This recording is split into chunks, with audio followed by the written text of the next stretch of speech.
Peace, everyone in the chat. Peace, peace.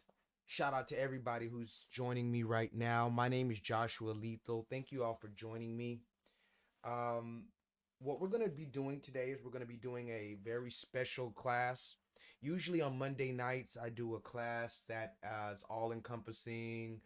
You know, we talk about current events, politics, spirituality, racism, relationships, celebrities. Uh, we talk about a lot of stuff on this channel. Um, and so what you're gonna probably notice, and what you've probably noticed from the last few videos, is that we've talked about one particular thing more than everything else. And just for anybody who's listening, um, by the way, please press the thumbs up button when you're coming on in here. And if you can hear me loud and clearly, please put a 7 in the chat. I don't know if this stream is going to get taken down. I just got a warning. I took a class and I was able to delete my warning or get my warning deleted. So I didn't have any warnings. I didn't have any more strikes. But literally when I just was trying to upload the thumbnail to this picture or to this video, I just got a warning. And so that means if I get another violation, I'm going to get a strike. So I'm going to try not to get a strike on this channel. I changed the thumbnail. I made it censored, YouTube, just so we're clear. YouTube, I don't know why you took down the original thumbnail. If you can see the thumbnail to this video, the woman is showing a piece of her chest. But on the original picture, she had pasties, like pasties on her nipples. You know how these women wear pasties? So the original picture had pasties on her nipples, and I uploaded that one, and I guess YouTube thought it was nudity, so they gave me something like a strike, but they still let me upload just because it's a warning. So then I edited. I put a censored bar over her entire chest. So YouTube, please let me know if this is too much. Okay. But I've seen actual breasts on YouTube, which is really weird. So I don't know how my picture got taken down when she had pasties on her nipples. But if you actually go on YouTube, just type in naked breasts on YouTube. Literally type in naked breasts and you will find nipples. You will find breast surgeries, breast reductions, breast augmentations, breast implants, breastfeeding, naked yoga. I've seen all type of stuff on YouTube, but for some reason they didn't want me to show a woman's chest with pasties on it. So hopefully this video doesn't get taken down because of the thumbnail, but hopefully YouTube or the bots at YouTube can understand that I put a bar on there. So if you guys can hear me loud and clear and there's no static or there's no gray noise, please let me know in the chat. And as a matter of fact, what I'm going to do is I'm just going to open up my channel and make sure that y'all can hear me. Because y'all always say y'all can hear me, but sometimes I have this little fuzzy noise in the back and that shit bothers me. So I want this to sound as close to a studio as I possibly can. Hold on. Let me see. Can you guys hear this video? Can you guys hear me? Possibly can. Hold on. Hold on 1 second, y'all. Let me see. Can you guys hear this video? Yeah, we can hear. We can hear. You guys hear me? You guys can hear. Okay. So we're going to get straight into the topic of the conversation. We're not going to talk about anything else but this topic today. So shout out to y'all in the chat. If y'all can hear me, like I said, please put a 7 or a microphone emoji. I'm gonna try my best to make this video maybe 2-3 hours. I don't want to, we're definitely not doing a whole 5-hour class, but we're talking about one particular subject today. De facto, are you in the house, my nigga? I need you from the beginning to the end, De facto. De facto is one of the guys who has been following me for a while. Runaway gang official. And he constantly has been saying something about this woman along with some other people in the chat. Shout out to you, Bryce. Shout out to all my people in the chat. Mark Sanchez. All praise be to the Most High God. So what we're going to try to do today is we're going to try to get some clarification on a particular topic. Now, are we going to talk about the Bricklady? Yes. So if anybody is tired of the Bricklady, doesn't want to talk about the Bricklady, doesn't want me to talk about the Bricklady, please just leave right now. Okay? Are we going to talk about the brick case? Not necessarily. I might mention one or two things here and there, but we're not talking about the case. We're not talking about really the brick. We're not talking about even the man who threw the brick. We made separate videos about all of those things. If you want to see my opinion about this woman, I made a video. If you want to see my opinion about the brick situation, I've made a video. If you want to see my opinion on people's YouTubers and black women's reactions, I made a video about that. If you want to see a video about the update when she got caught lying, I made a video about that. I've made a million videos covering this story, and that's mainly because I told you guys I want the truth to be told. Now, I'm going to say this in the beginning, and I'm going to say it in the middle, and I'm going to say it at the end. Put an ear emoji in the chat if you're listening to me right now. Put an ear emoji in the chat, Solo Dolo. And Solo, you're gonna want to see this one. You're definitely going to want to see this one. Marlon Wilfred, are you the dude who was just in that other person's comments trying to tell me? I don't know. I don't think you are, but Marlon Winfred, I think you're the dude who was just in that other person's comments telling me not to look into this case anymore. I'm gonna go check my thing just to see if that was you, because I was just, yep, that was you, Marlon. Marlon, I need you to watch this video, even though this video is not about the brick man. And I need you to understand, Marlon, when you go through my channel, go through my live streams, go through my videos, I've been following this case for a very long time. And Marlon was just in a comment section of another video where I was trying to get some information, and he came and told me that the case is already closed because Houston Police Department already closed the case. So that's the end of the story. And sorry, Marlon, that's not the truth. Just because the police felt like the case is closed or whatever the case, that does not mean that all the information is out. And so, Marlon, I would expect you to please do some research and go watch the video that you commented on, because even the video that you commented to me on, that woman doesn't believe that this case is over. That woman believes that the man is lying about knowing this woman.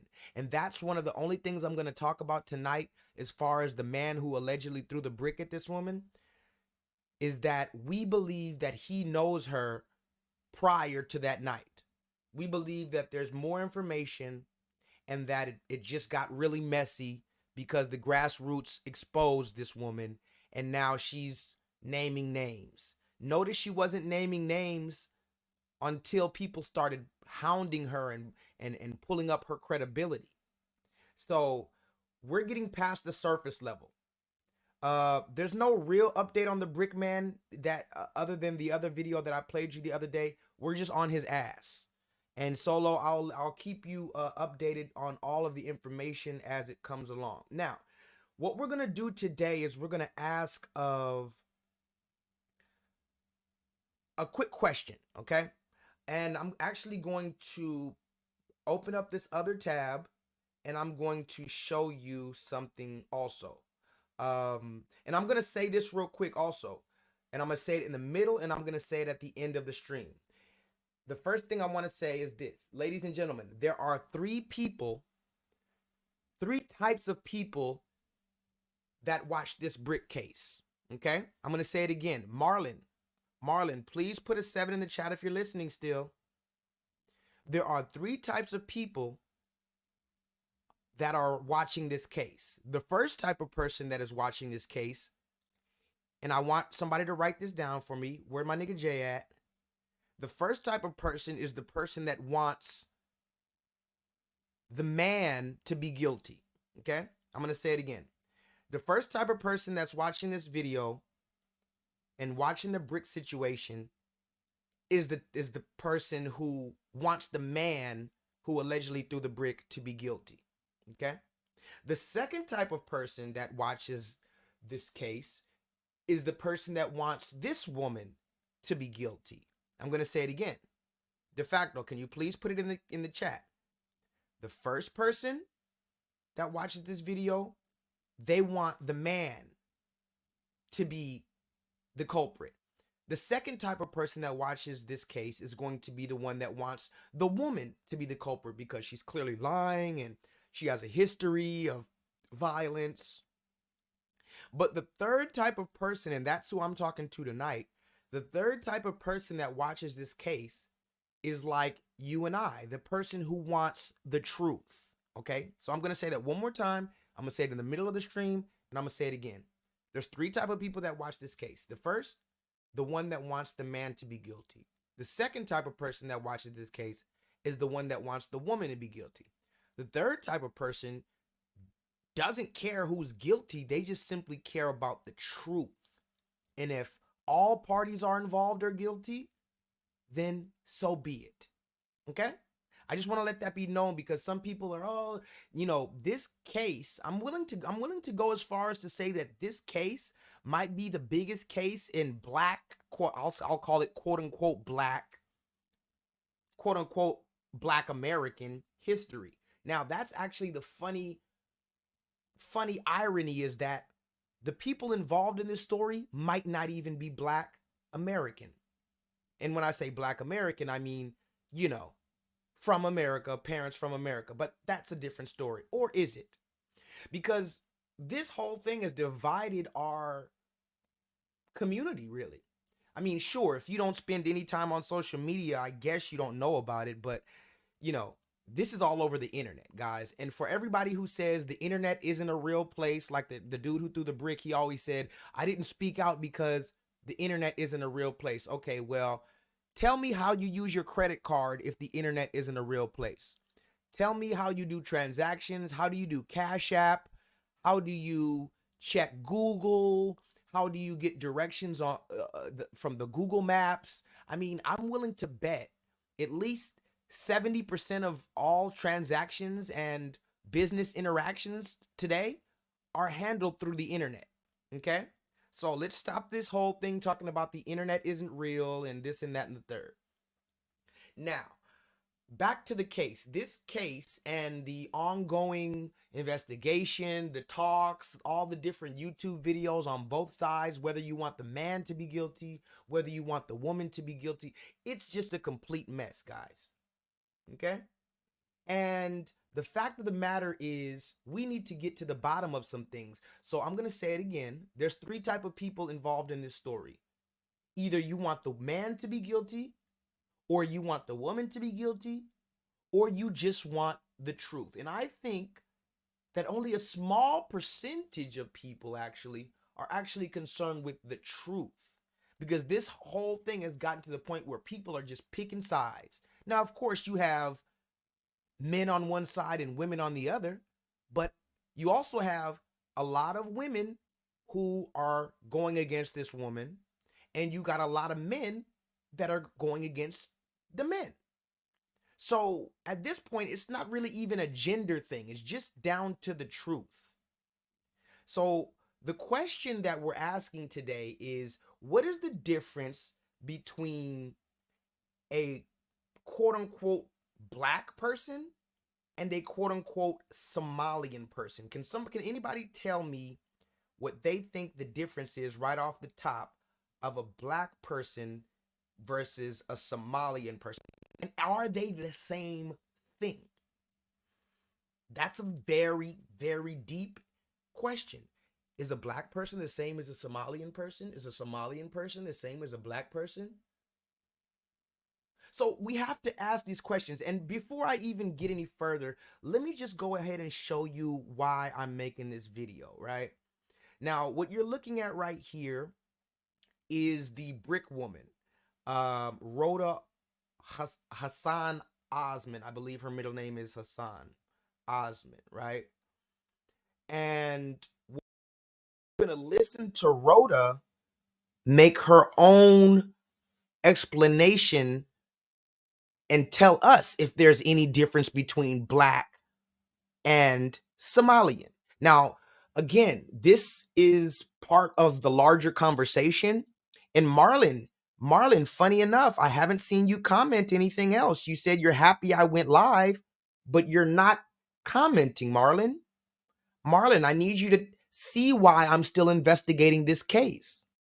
Now, before I show you this video, I need to let you know that me personally, I do feel that there's a difference between Black America and other Black people outside of America as far as behavior, mindset, even sometimes phenotype. But we're going to let this woman explain it, and then I'll get into everything I have to say. So without further ado, let's go on and hear the woman. I'm going to try my best not to interrupt it too much, and then we're going to get into our conversation. And at the end of the video, I'm going to play this same video again once we got our information. Now, if you're ready for me to play the video, you're listening, you got your popcorn, and you're not going anywhere, please put a seat emoji in the chat. If you're seated, buckled up, ready for the conversation, you're not going to go anywhere, put a seat emoji in the chat right now. Kill that noise, man. Let's just get the shit. The shit. The shit. You'll get the shit. You'll be knee deep in the shit.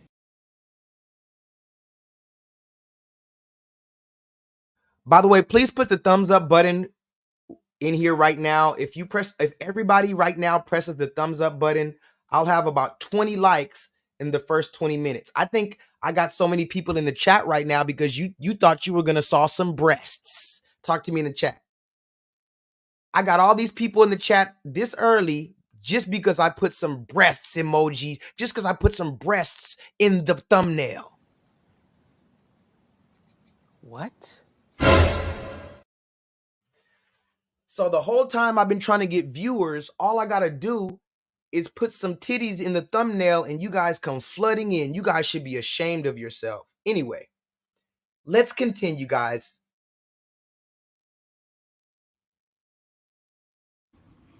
I'm Somali. The project that I'm working on is very, very close and dear to my heart. It's about Somali women in Minneapolis fighting against the demolition of public housing and how that could be the second displacement of all Somali people since the Somali Civil War. Let me say this one last thing before I start the video, guys. This is the Brick woman. She is Somali, but she's also being called Black, which is a little bit problematic, and we'll talk about it in a minute. But this was after the Brick situation, okay? This was well after the Brick situation. I've been sitting on these receipts for a long time. Let me read some comments. I've been sitting on these receipts that I'm about to show you for a very long time. Gail at night in the building. Gail at night. Gail at night. We'll talk later, Gail. Gail, watch this video and tell me if there's any difference between Black and Somali. Now, I've had this particular video for at least a month. She did this live stream about a month or two ago, and this is well after the Brick incident. And she went live. This is before she had a warrant. This is before she thought she was, gonna get caught. She thought she was scot-free with the $42,000 from GoFundMe. So this is when she was in Jamaica. Just so we're clear, anybody posting videos about Jamaica, those are old videos. She might be in Jamaica, but the video that she posted in the hotel in her bathing suit, that's not a new video. So that's why it's important to have journalistic standards. Okay, so I'm gonna play this video and we're gonna continue, but this is after the Brick incident. Let's listen. I'm Somali. The project that I'm working on is very, very close and dear to my heart. It's about Somali women in Minneapolis fighting against the demolition of public housing and how that could be the second displacement of all Somali people since the Somali Civil War. So it is truly, truly, truly, truly close to my heart. So somebody put that in the chat, the Somali Civil War. We're going to listen to what she said and we're going to break everything down. She just said she was writing a paper about the refugees in Somalia, the community, the Somalian community in Minnesota, and how the displacement of those people might be the greatest displacement since the Somalian Civil War. De facto, put that in the chat. Somali Civil War. Let's go. Women in Minneapolis fighting against the demolition of public housing. The project that I'm working on is very, very close and dear to my heart. It's about Somali women in Minneapolis fighting against the demolition of public housing and how that could be the second displacement of all Somali people since the Somali Civil War. So it is truly, truly, truly, truly close to my heart. So dadka kale maarta ma loo sheego Soomaaliya la iska dhahaa ma garatay dadka ma loo sheego sirteena u sheegin haye sirteena u sheegin waa naka ma garatay waa naka Somali nimo tawi demo. So, you know, we ain't gonna talk about our clan shit to other people. That's our shit.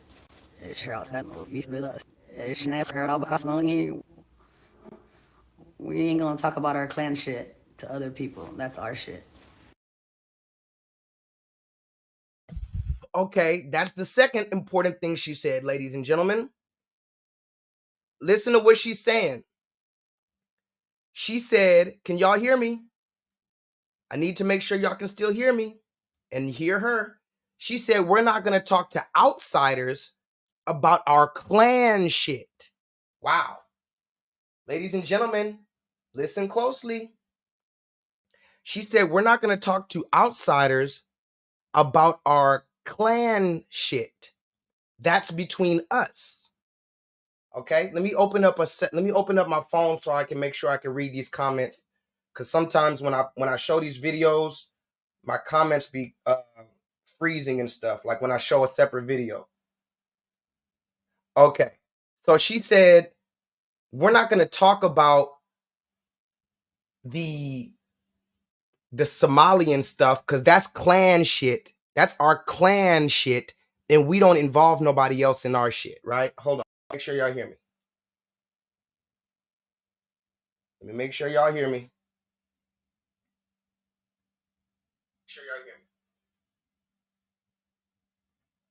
Make sure y'all hear me. Okay, y'all can hear me. Now I don't know why my shit be freezing like this, so give me 1 second and we're gonna get back to the video. But we have a lot of good information to get into if my internet could work. Hold on. Hold on. Come on. Maybe YouTube is messing with the video because they know I'm about to go in. Hold on. Okay, here we go. So listen again, guys. She starts speaking in her language.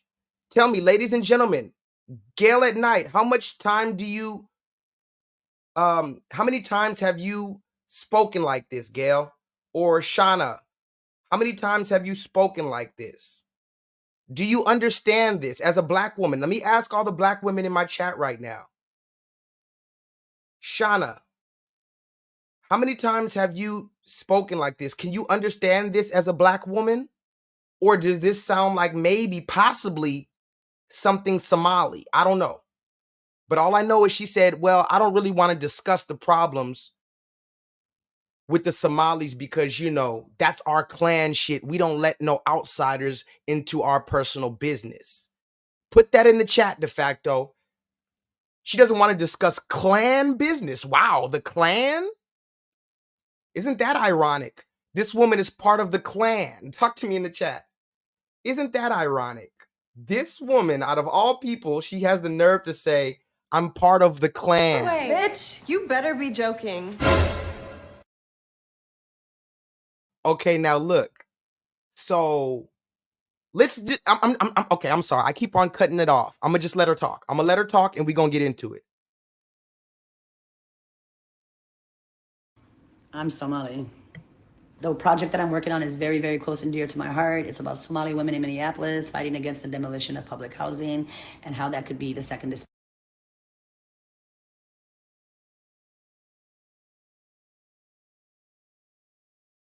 displacement of all Somali people since the Somali Civil War. So it is truly, truly, truly, truly close to my heart. So dadka kale maarta ma loo sheego Soomaaliya la iska dhahaa ma garatay dadka ma loo sheego sirteena u sheegin haye sirteena u sheegin waa naka ma garatay waa naka Somali nimo tawi demo. So, you know, we ain't gonna talk about our clan shit to other people. That's our shit. We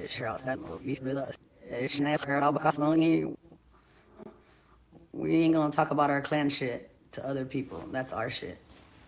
But I love all Somalis from everywhere. Somali, Puntland, Djibouti, Somaliland. I love you. For 12 years, I haven't lived anywhere where there's a Somali community at all. And my Somali is still dope as fuck. I will never forget my language. I think it's so fun, so funny.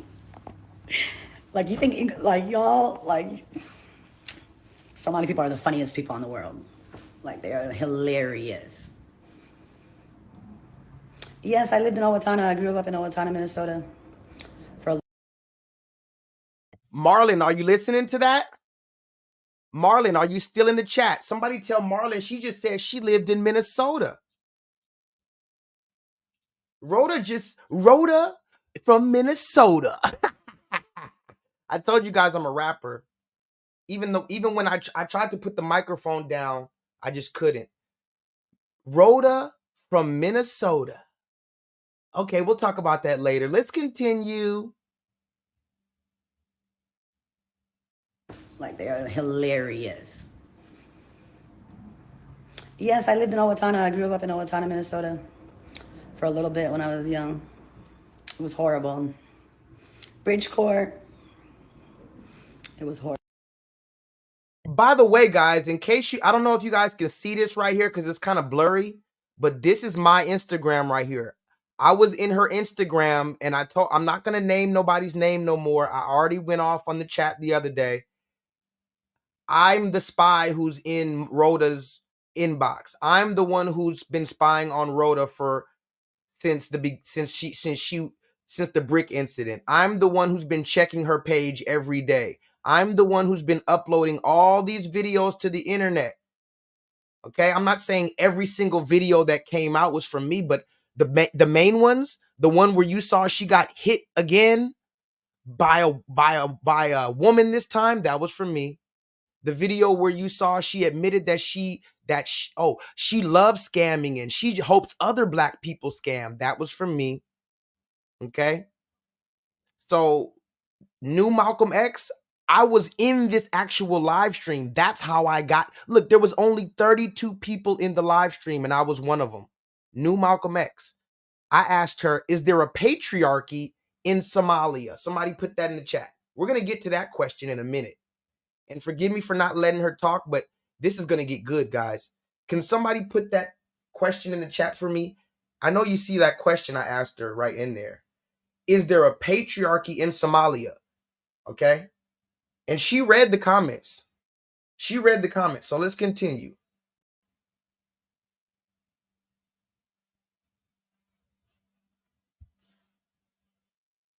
Come on. Come on, YouTube. Let's stop playing around. We got a good crowd tonight. Let's give them a show, YouTube.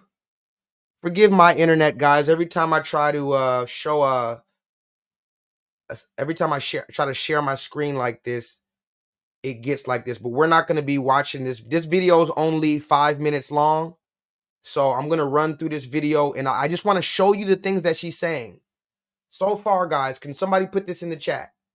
So far, she said it's a clan. She's part of a clan in Somalia, and she doesn't talk to nobody else about that.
Can y'all hear me? Can y'all hear me? Talk to me in the chat if y'all can hear me. Did the stream get taken down, guys? I'm scared. I'm scared of YouTube. YouTube, please. Oh, here we go. Here we go. Hold on. YouTube, I'm scared, okay? Hold on. Hold on, y'all. Let me make sure y'all good. Damn. Echo cancellation. Okay. Y'all said y'all were able to hear me this entire time. Okay, cool. Cool. Cool. Let's try it again. Let's try it again. I'm gonna play this video and I'm gonna try to not talk through it as much, guys. And I'm gonna try to just present the information afterwards. I'm gonna calm down because this is a lot of good information.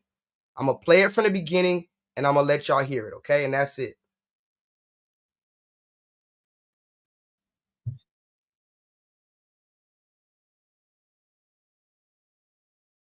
Be the second displacement of all Somali people since the Somali Civil War. So it is truly, truly, truly, truly close to my heart. So Somalia iska dhaha ma garatay dadka ma loo sheego sirteena u sheegin haye sirteena u sheegin waa anaka ma garatay waa anaka Somali nimo tawidimo. So you know we ain't gonna talk about our clan shit to other people. That's our shit.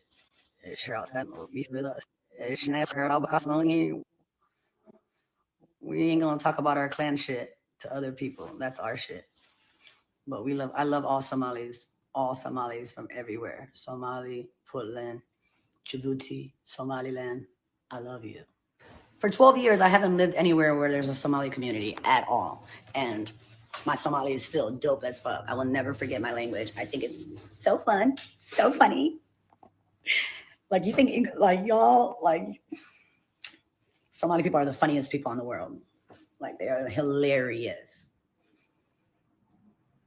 Yes, I lived in Owatonna. I grew up in Owatonna, Minnesota for a little bit when I was young. It was horrible. Bridgeport. It was horrible, horrible, horrible. It was a horrible little white town. I can't even. They used to sick their dogs on us. Like we were getting chased by dogs everywhere. The teachers were racist as hell. It was horrible.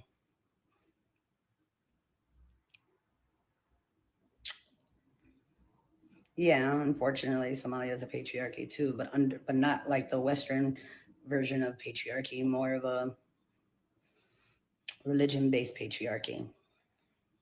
So it's not the same kind of patriarchy. I don't know. Somali women are fierce. One thing I can say about Somali brothers is that they allow us to be fierce. And like, if I was talking to a Somali man and I was dissing him, like if a man tries to holler at me and I diss, and I would say back to him, Allah, which means like, who cursed me to be with you? Yeah. Somali women are spicy, fierce, boisterous, and we'll whoop ass. Like, you know, like we're not meek at all. So I just wanna, I know I told you I wasn't gonna stop it again, but I do want to focus on that point right there. Can somebody put that in the chat? I know you see my question right there, right? So she read my question. Are you guys aware of that? So this is why I told you I've been doing actual research on this woman. When a lot of people tell me, oh, you're just trying to get clout and this and that and the third, do you see my comment right there? New Malcolm X. Is there a patriarchy in Somalia? She read that comment and she answered it. This is after the brick situation. But what did she say about the patriarchy, guys? I'm going to play it back one more time. What did she say about the patriarchy? She said, yeah, we have one, but it's not really that bad, but it's just, you know, religion based, but the women are fierce. The women are kick ass. The women, okay, remember that, guys. Remember that the patriarchy in America is so much worse than Somalia. The patriarchy, remember the gay man that I spoke to, Conscious TV? He blames everything on the fucking patriarchy. So let's listen to this woman read my comment. I don't see none of y'all else talking to Rhoda. I talked to Rhoda. Since we want to pull, since everybody want to pull up, you know, what they did, I talked to Rhoda. She answered my question. And by the way, I set Rhoda up with that question, guys. I've been sitting on this receipt for about 2 months. I set Rhoda up with that question. because she was going on and on about how these men out here are and how great Somalia is. And I set her up with the question, is there a patriarchy in Somalia? Yes, I lived in Owatonna. I grew up in Owatonna, Minnesota for a little bit when I was young. It was horrible. Bridgecourt. It was horrible, horrible, horrible. It was a horrible little white town. I can't even. They used to sick their dogs on us. Like we were getting chased by dogs everywhere. The teachers were racist as hell. It was horrible.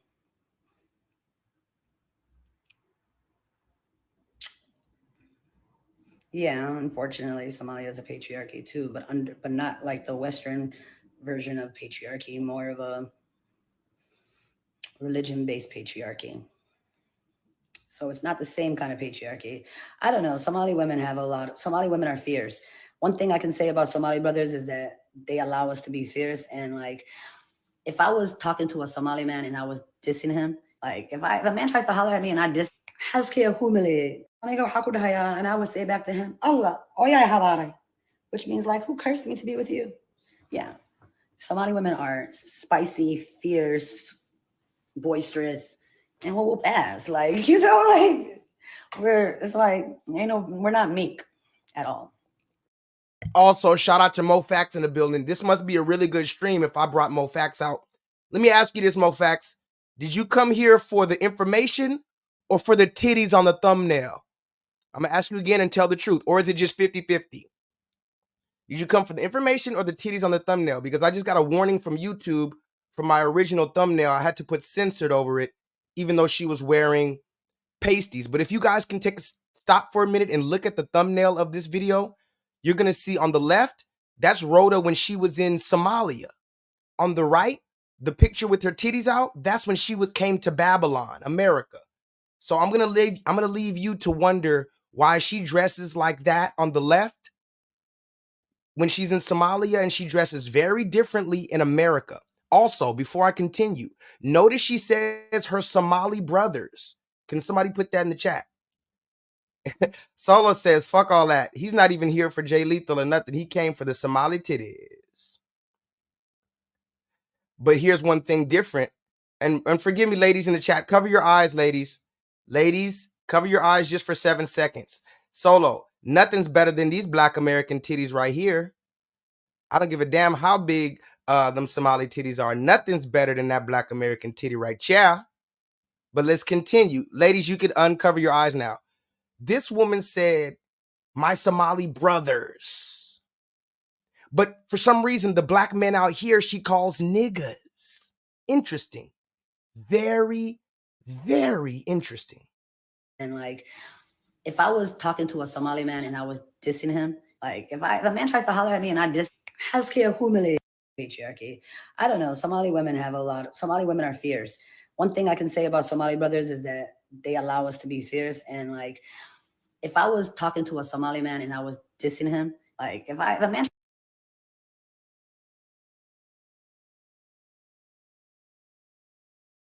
tries to holler at me and I diss, and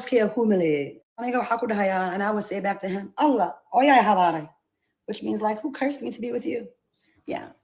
Somali women are spicy, fierce, boisterous, and we'll whoop ass. Like, like it's like. She says Somali women will whoop ass. Okay, we're going to get to that. We're not meek at all. I'm neither Nigerian or American. We talked about it a million times. I'm Somali. I'm Somalia. Mixed with nothing. 100% Black. Interesting, guys. Interesting. She says here that she's not from America. She's from Somalia. She's Somali, 100% Black. Interesting. Very interesting. Interesting. Okay. American, we talked about it a million times. I'm Somali. I'm Somalia. Mixed with nothing. 100% Black.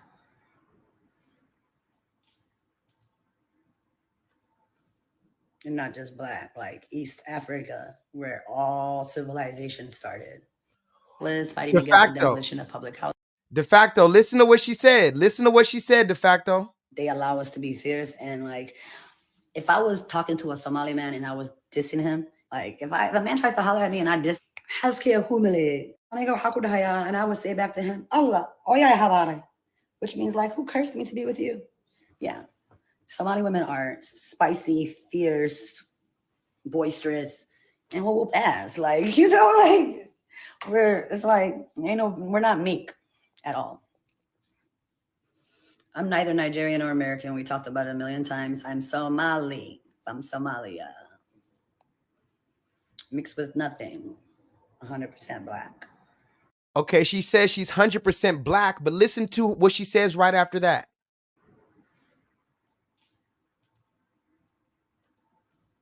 And not just black, like East Africa, where all civilization started. I'm the original woman. Listen to what she said. She said, no, not just black. Wait a minute. So she says, no. Matter of fact, not black. I'm the original woman from East Africa. Listen. 100% black.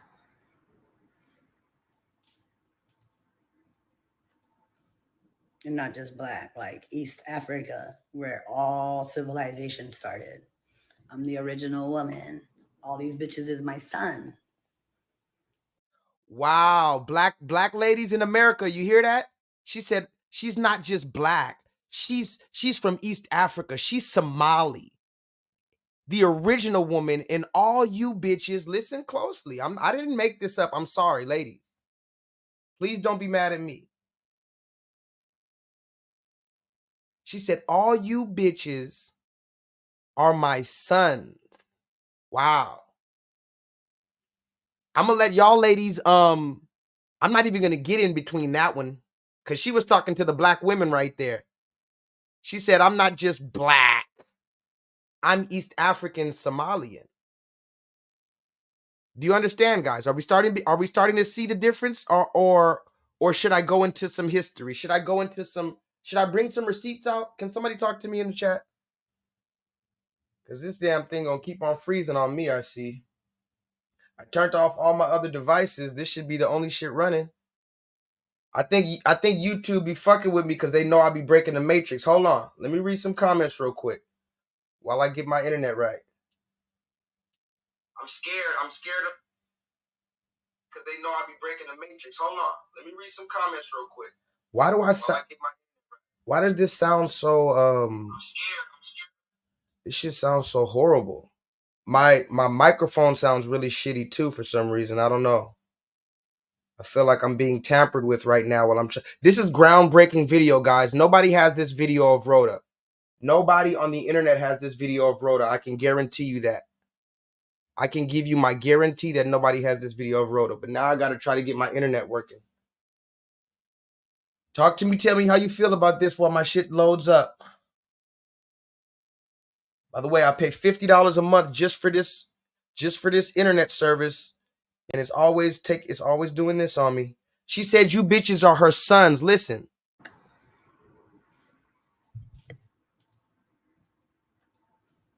And not just black, like East Africa, where all civilization started.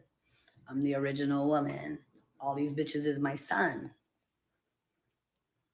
I don't know. I feel uncomfortable talking about my relationship with Somali community to outsiders because she feels uncomfortable, ladies and gentlemen, talking about her relationship and the problems within the Somali community to outsiders, ladies and gentlemen.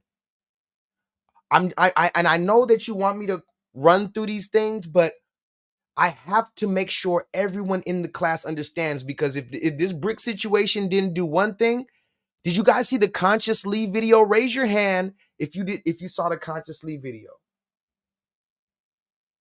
Thank you for the Cash App, Gail. Appreciate that.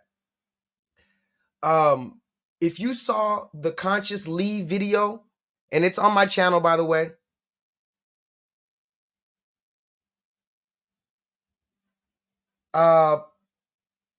He made a whole video just literally babbling, completely wrong on every point, right?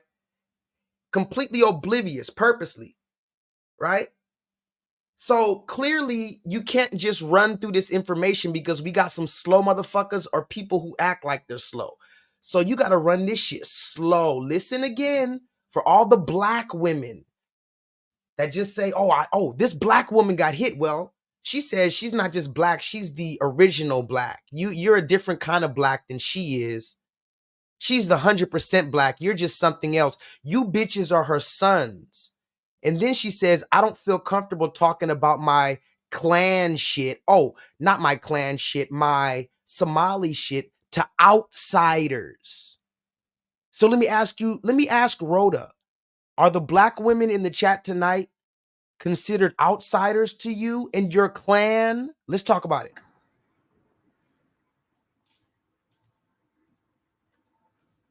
And not just black, like East Africa, where all civilization started.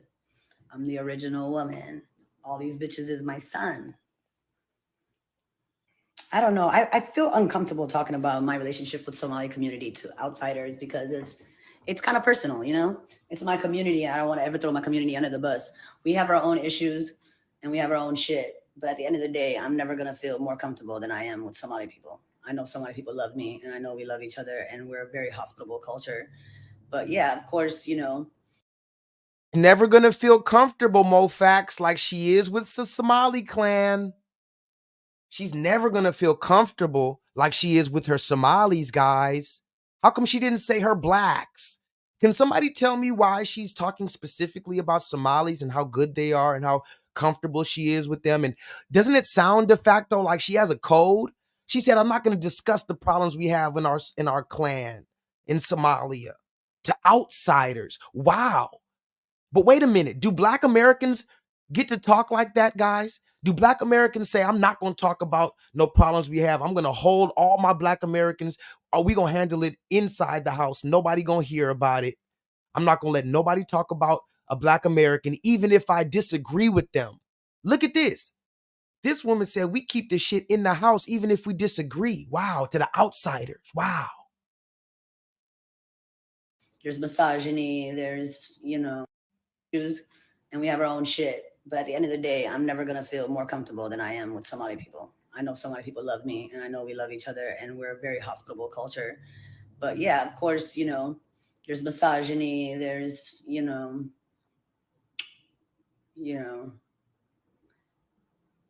there's a heavy Islamic influence, you know, especially after the Civil War. And I don't think that Somalia is the same Somalia, you know, the Somalia that my mom. She mentioned the Civil War again. This is the second time she mentioned the Somalian Civil War. This is the second time she mentioned the Somalian Civil War, ladies and gentlemen. De facto, put that in the chat. Somalian Civil War. Islamic influence, you know, especially after the Civil War. And I don't think that Somalia is the same Somalia, you know. The Somalia that my mom grew up in was a lot more free than the Somalia that you go to now. You see people with like hijabs like this. You would never see that in the 60s. You know, half the women had their hair out and people were outside dancing and all that stuff. So I don't know. I behave like the Somali women that my mom and, you know, Somali women I was around.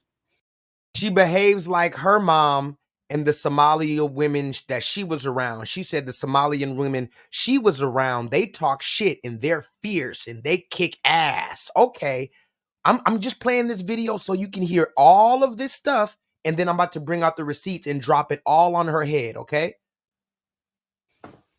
And yeah. But I really, really despise Somali people that come out, or not just Somali people, but anybody from a minority group that comes out and like goes to like white America and be like, oh, my community did this, or that. I'm just like, or like, you know, some Ilhan Omar shit. Like, oh, nobody cares about me and my community. Help me, white people. Like, I'm not doing that. I'm not doing that because one, that's not even a unique story. Like, you're not even special. So like, stop telling that unspecial ass story. And second of all, you know, like, it's not like YT people are going to insert themselves in my community in any way that's going to be positive. So why even tell them? We'll work it out amongst each other. And in Kenya too. I was actually born in Kenya. Listen to what she said. She's going to work the problems out amongst each other. Again, she said, we're not going to discuss our problems with white people. We're not going to discuss our problems with outsiders, which is you black Americans. Understand that. We're going to fix all our problems in the house. That's called being on code, ladies and gentlemen. That's called being on code. To the point where she won't even disagree with people that she disagrees with because they're Somali. It's clan business. Can somebody put that in the chat? It's clan business. Oh, I might need to name one of my classes that clan business with 3 Ks. KKK clan business. Let's go. So positive. So why even tell them? We'll work it out amongst each other. And in Kenya too. I was actually born in Kenya. Oh, she was born in Kenya, ladies and gentlemen. She was born in Kenya, but she's Somalian, but she was actually born in Kenya. So, and Kenya has that whole welcome back package now where they're giving anybody that's a U.S. citizen, a black U.S. citizen, citizenship. So I might actually consider that. So, okay, so that's the end of the video, ladies and gentlemen. She said a lot of stuff in there, and I'm going to pull out some receipts now if I can. Please put some receipts in the chat if I can pull out some receipts now, and then we're going to reference back to this video as the receipts come out. Towards the end there, she said she's from Kenya, or actually she was born in Kenya, even though she's Somali, which is interesting because does anybody know another sellout, another liar, another deceiver, another propagandist, another agent of chaos that came from Kenya? Go ahead, put it in the chat. Hold on one second. Let me check this internet shit out because I don't know what's up with this. Okay, let me exit this. How about that? Can I exit anything out?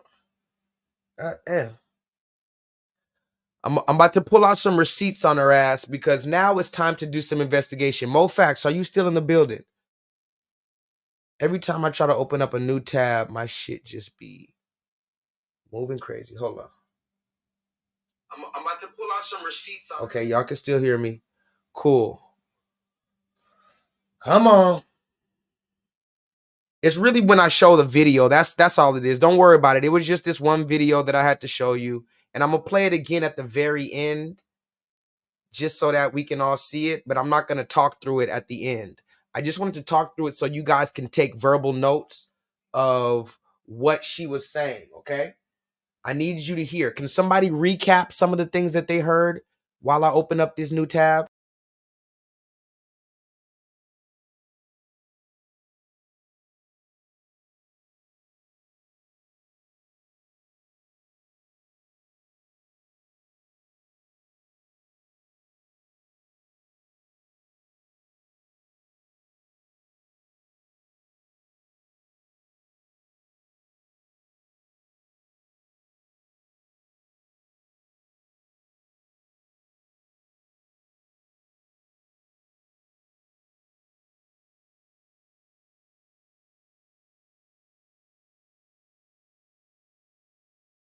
Dash. All right. I got to keep on making sure I didn't get taken down. I got to keep on checking to make sure I didn't get a strike. Now, this is what I do for y'all guys. I be risking my channel just to bring you this information. And yeah, I can put a different thumbnail, but this is the thumbnail that you need to see. Look at the thumbnail of this woman and see that in Somalia. Let me show you how she dresses in Somalia. How about that? Before we even pull out the receipts, remember, this is a woman. This is how she dresses in Somalia. Look at Rhoda. Everybody, I'm going to read comments right now. I need everybody to get me to 20 likes right now, please. In the first hour, get me to 20 likes. YouTube keep playing with my likes. They gave me 8. They gave me 19. Now I'm back to 18. Now I'm back to 19. Give me 20 likes, please. This is Rhoda, ladies and gentlemen. Look at her face. That's her. What up, Maximus? Maximus, this is Rhoda.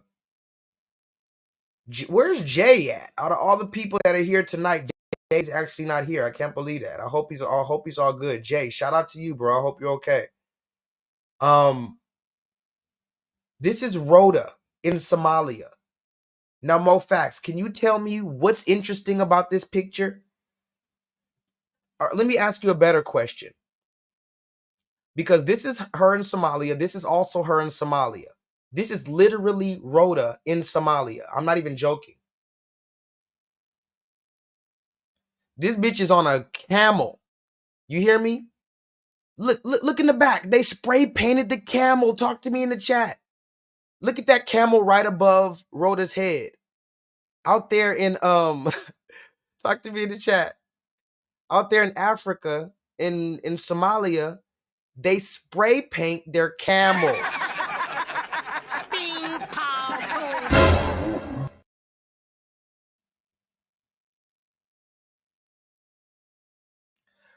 Rhoda has a camel. Talk to me in the chat.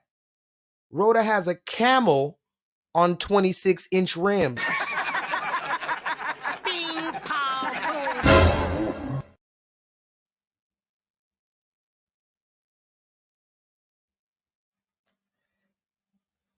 Anyway, guys, Rhoda is dressed like this in Somalia. Remember, she said in Somalia, there's not that much of a patriarchy. Well, wait a minute. Wait a minute, Rhoda, because now I have some questions. Now I have questions because this is also Rhoda in Somalia, washing her father's and her brother's stinky drawers in a fucking big ass bowl, hand washing the shit out of her father's drawers in Somalia with a big heavy dress on, a big fucking, she's wearing a hoodie. This bitch is wearing a burqa, a hoodie, a blanket, a sheet, and a comforter in 130-degree weather in Somalia. But why does she dress like this in America?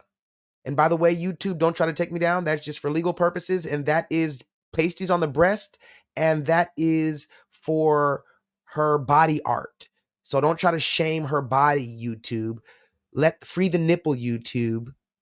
Don't try to take me down, YouTube. But I just want to know, why is she dressed like this in Somalia? Okay, now let's bring out some more receipts because I know you didn't think that's all the receipts I got. I know that can't be the case. That can't be the case. Now look at this comment. This is one of the most recent comments. Now we're just going to run through some receipts on her ass. Put some receipts in the chat if I could just run through some receipts because we heard what she got to say. She said there's no real patriarchy in Somalia like that. It's just it's just kind of religious and stuff like that. And even if there was problems in Somalia, I'm not going to tell you because you're not Somali. You're not part of my clan, and I only feel most comfortable around my clan. She said some other things in there that we're going to bring out too, but let's just go through some internet stuff, right? So this woman says here, and this is one of her most recent comments on Instagram. Mind you, I'm probably revealing myself a little bit here, but I am one of the spies on Rhoda's page. If you try to go to her page right now, the block is too hot. She's been private for like 4 months. She's been private since she created this page and went private. I started following her right when she created the page pretty much, and she went private. And so I can't even leave comments on her page because I don't want to reveal myself.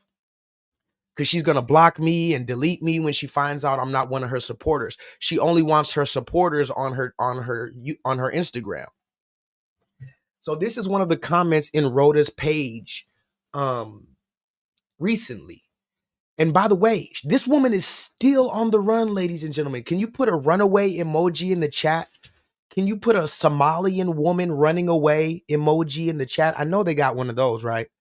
Find a Somali woman emoji running and put it in the chat because this woman is still on the run, but she's talking shit on Instagram.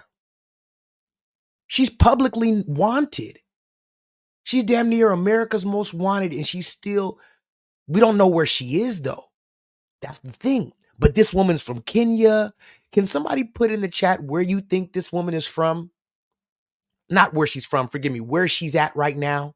That's a really good question. I'm going to read some comments on that.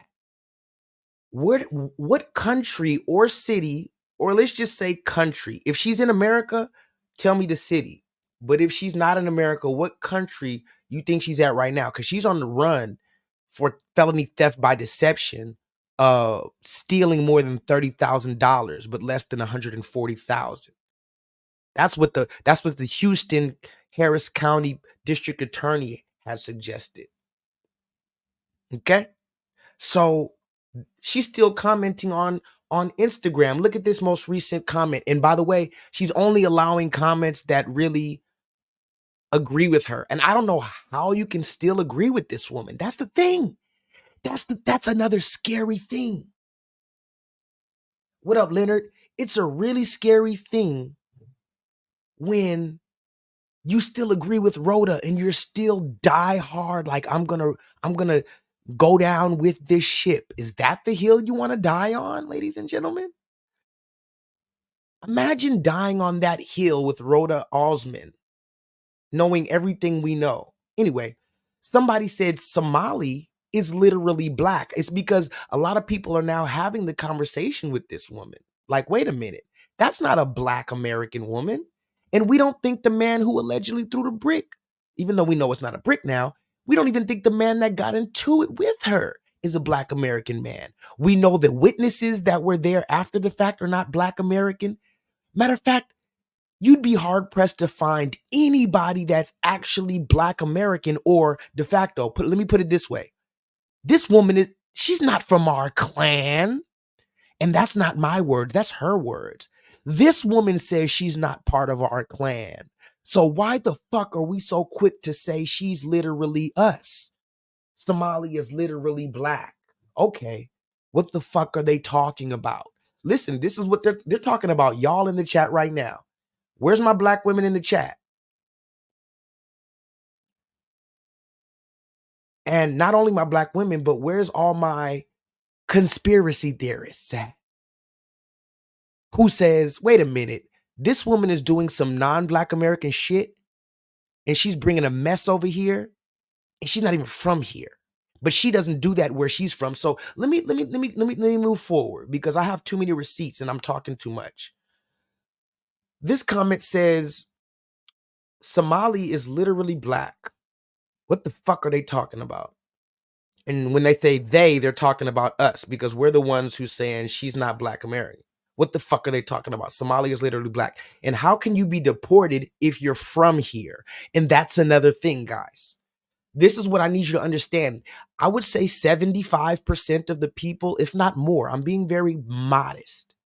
About 75% of the people that talk about this brick case know absolutely jack shit about the actual case. Okay? I'm going to say that again. This case, the brick case, is one of the biggest cases in Black American history. And it might not even involve Black Americans. That's the irony of it. And 75% of the Black people who have witnessed this or heard about this don't even know it. But 100% of the people have something to say about it. Okay? So this person right here, they don't even know that she's not Black American. Furthermore, they don't even know that she doesn't look at them as the same as her clan. But let's continue. We have more receipts, ladies and gentlemen. Ladies and gentlemen, this here is a screenshot I got. I couldn't find the whole. I was watching this one channel and she pulled up a piece of the police report that she got from somebody else and this and that. So I'm still not able to find the entire affidavit. I believe you have to mail it in with the Texas courthouse or something. You have to unseal the record. You can get, this is public record, but if you want to get the actual affidavit from Officer Thornton that he wrote the entire statement to charge her with felony theft by deception, you're going to have to pay some money or whatever and get the documents from the courthouse. Anyway, Mo Facts, I need you to read this paragraph along with me. I don't know if you guys can read it, but I'm going to read it right now. It says, this is from the officer. This is from the Houston police officer. They all got inside the vehicle. The unidentified male got into the driver's seat. Her friend got into the front passenger.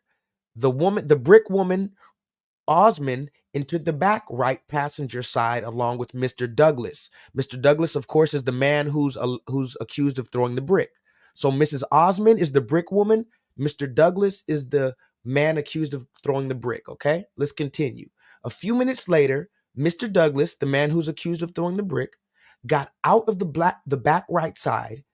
Mrs. G, who is the friend, was in the middle of Mrs. G opened the front right passenger door to get out. The defendant, Bricklady, got out of the vehicle. It appeared that the Bricklady and the man who allegedly threw the brick were in the middle of a verbal argument. That means yelling and screaming at each other. This is all from the video footage. The police said this is from the video footage. This is what it shows.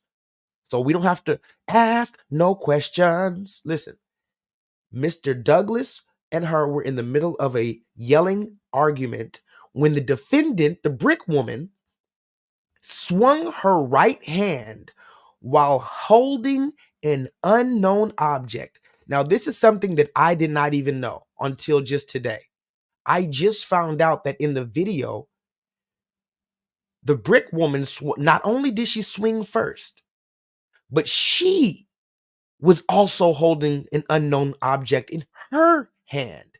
So this not only destroys the conscious Lee's argument that, well, the man had something in his hand, but now we can completely destroy all arguments. So she swung first and she had something in his hand. So it doesn't matter that he hit her back, and it doesn't matter that he had something in his hand as well. But anyway, let's continue the sentence. Somebody screenshot this because this is a very damning piece of evidence. The defendant, brick woman, swung her right hand while holding an unknown object and hit Mr. Douglas in the face. Mr. Douglas, who is the man, then Mr. Douglas swung his right hand while holding what appeared to be a plastic water bottle in his hand and struck the defendant in the face. So there we have the actual breakdown. Now let's continue a little bit more into this whole black thing. No, let's do this. Yeah, no, I'm gonna pull that up later. Let's do this. Let's just go ahead and pull some more information about this case in a minute. But right now, what we're gonna do is we're gonna talk about homosexuality in Africa. Let's go ahead and do that. Can we do that, guys? Can we talk about homosexuality in Africa? Because remember the woman, she was talking about, Somalians and this and that and the third, and how Somali women are so strong and this and that and the third. But before we talk about homosexuality, actually, yeah, we'll talk about homosexuality. How about this? Would you like to talk about, yeah, we'll talk about this since we already brought it up. Homosexuality in Africa. Now, all of this information is about Black versus Somali. What is a Black? What is a Somali? And where does Rhoda fall into this conversation? Now, remember, this is the same woman that says she loves women and she's bi-curious and all this stuff when she's in America. And she talks very fondly of Somalia. But if you look here, it says, what countries are outlawing homosexuality? It says Somalia. Ain't that something, guys? Remember, this is the same woman that says, oh, Somalia's the place and the women are so fierce and this and that and the third. So when she comes here, she's openly flamboyantly gay and encourages other quote unquote Black women. Notice she never says my Somalians like that. She's saying my Black, when she's doing ghetto shit, she never mentions her Somalians. That's what I want you to notice. For all the naysayers in the back who don't understand why I'm making these videos over and over, I'm trying to drill home the point because clearly the point hasn't driven home in the mainstream. So let's continue. Not only is homosexuality outlawed in Somalia, would you believe this de facto? Being gay, it says here, you can look in the USA Today. This is from USA Today, and you can look at actually many different sources, but this is just one of the more quote unquote credible sources. It says these are the 13 countries where being gay is legally punishable by death. Can somebody go ahead and raise their hand or put a guess in the chat of where you think is one of the countries in here? There's about 13 countries in the world out of all the hundreds of countries that actually say, you know what, not only is it against the law to be gay, but you can be put to death. Does anybody want to guess what one of the countries is? Killer. Killer, look at this. You got to watch the video from the beginning. I'm not going to play it right now. I'm going to play it again at the end. I'm going to also say this again. There are three type of people who are watching this case. The first type of person wants the man to be wrong. The second type of person that watches this case wants the woman to be wrong. The third type of person that watches this case just wants the truth. And it's looking like I'm running to a whole bunch of people who are either the first or the second person. It's looking like it's very rare for me to find the third person who just wants the truth. Whether the man's wrong, the woman's wrong, both of them are wrong, we want the truth. Somebody put that in the chat. You can't handle the truth. I don't think Rhoda can handle this truth. Because it says here that Somalia, out of all places, Isaiah, is this Mark Sanchez or is it a different Sanchez? Can somebody tell me what this says? It says here, Somalia is one of the 13 countries. Would you go figure? Go figure. Somalia, out of all the countries in the whole wide world, is one of the 13 countries that punishes you potentially by death if you engage in homosexuality out there. It says here, intercourse between people of the same sex is illegal in Somalia. Such acts can result in prison terms. Listen to that, Rhoda. So not only are you going to jail in America for stealing $40,000, you go back to Somalia with that shit and you're going to prison for eating pussy.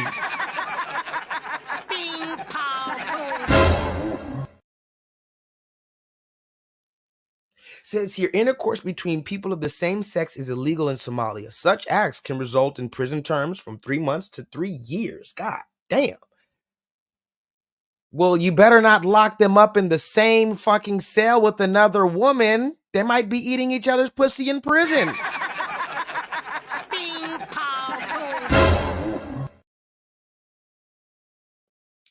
No, seriously. Intercourse between people of the same sex is illegal in Somalia. Such acts can result in prison terms from 3 months to 3 years. The punishment for other gay activities, defined as acts of lust,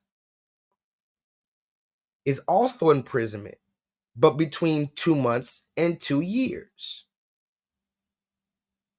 In 2012, a newly adopted provisional constitution made Sharia law the supreme law of the country. Somebody put that in the chat. The supreme law. Now, let me ask you this again in the chat.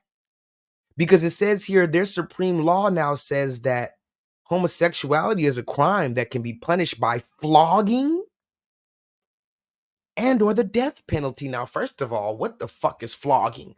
Well, before we get to flogging, because that just sounds crazy. What would you rather if somebody said, we're going to give you the death penalty or we're going to give you a flogging? Fuck it, just kill me. Just kill me now. Just put the bullet straight in my forehead. I don't even want to know what the flogging is. Nigga talk about we can kill you or we can flog the fuck out you. Oh, hell no. Just shoot me, bro. But let me ask you this question before we find out what flogging is. What is it that Why is it that Black American men can't enforce laws like this? Can somebody give me some of their thoughts?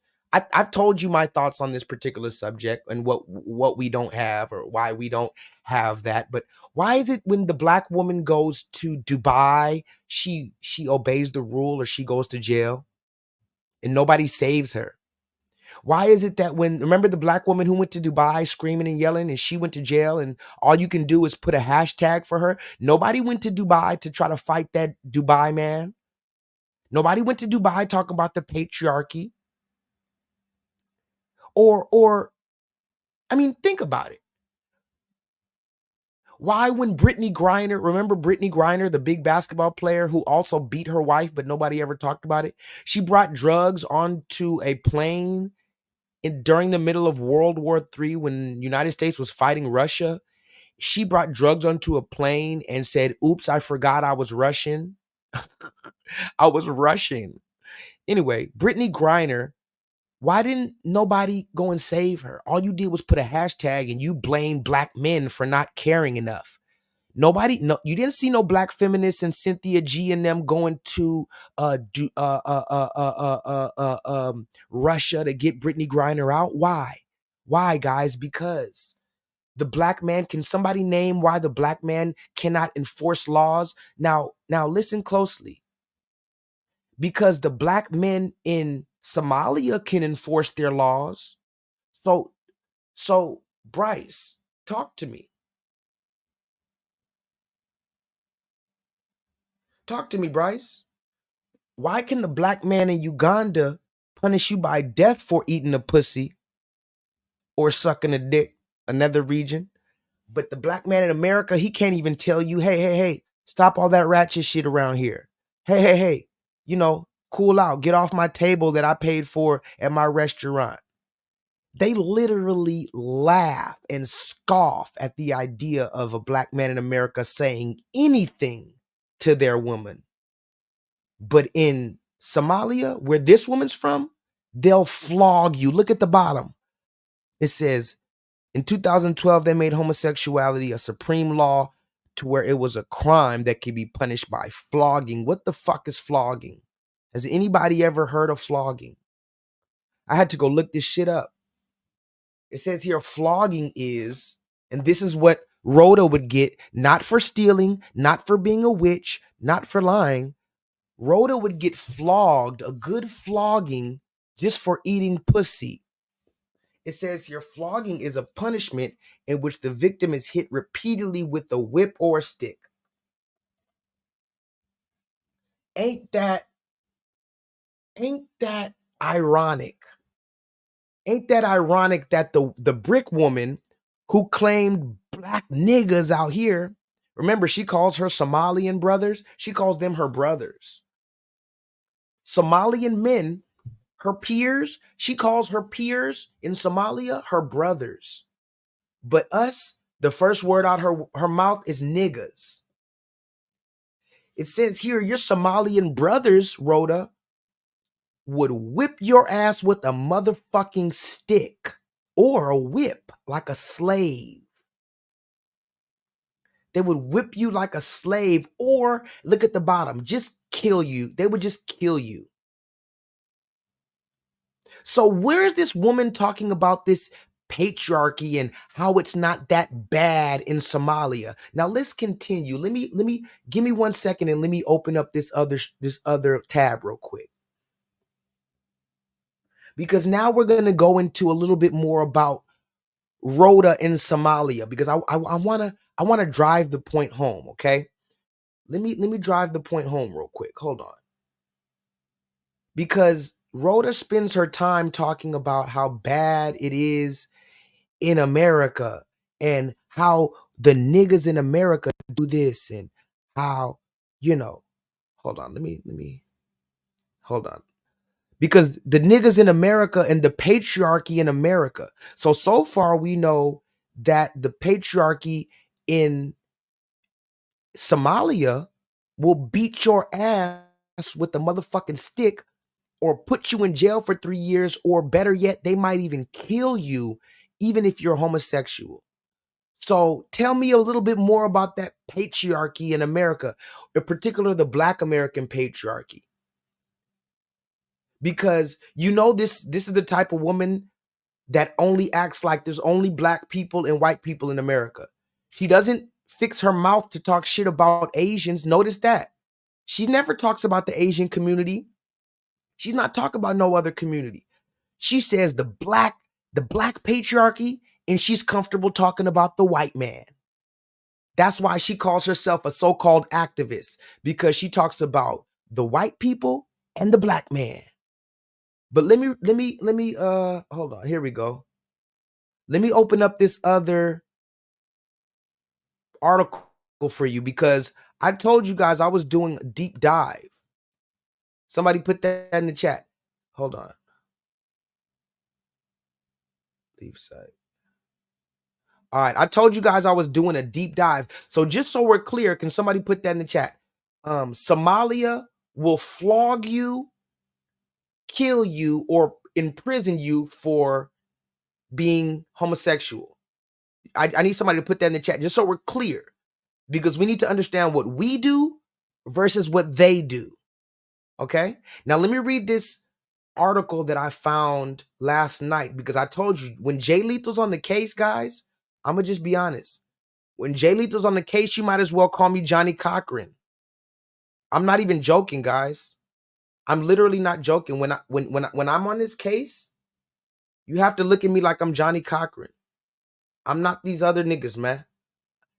Some dude earlier today, he was in the comments right now. He said, J-Lethal, what do you mean you're still on the case? The case is closed. She lied, and Houston Police Department closed the case. You're fucking funny.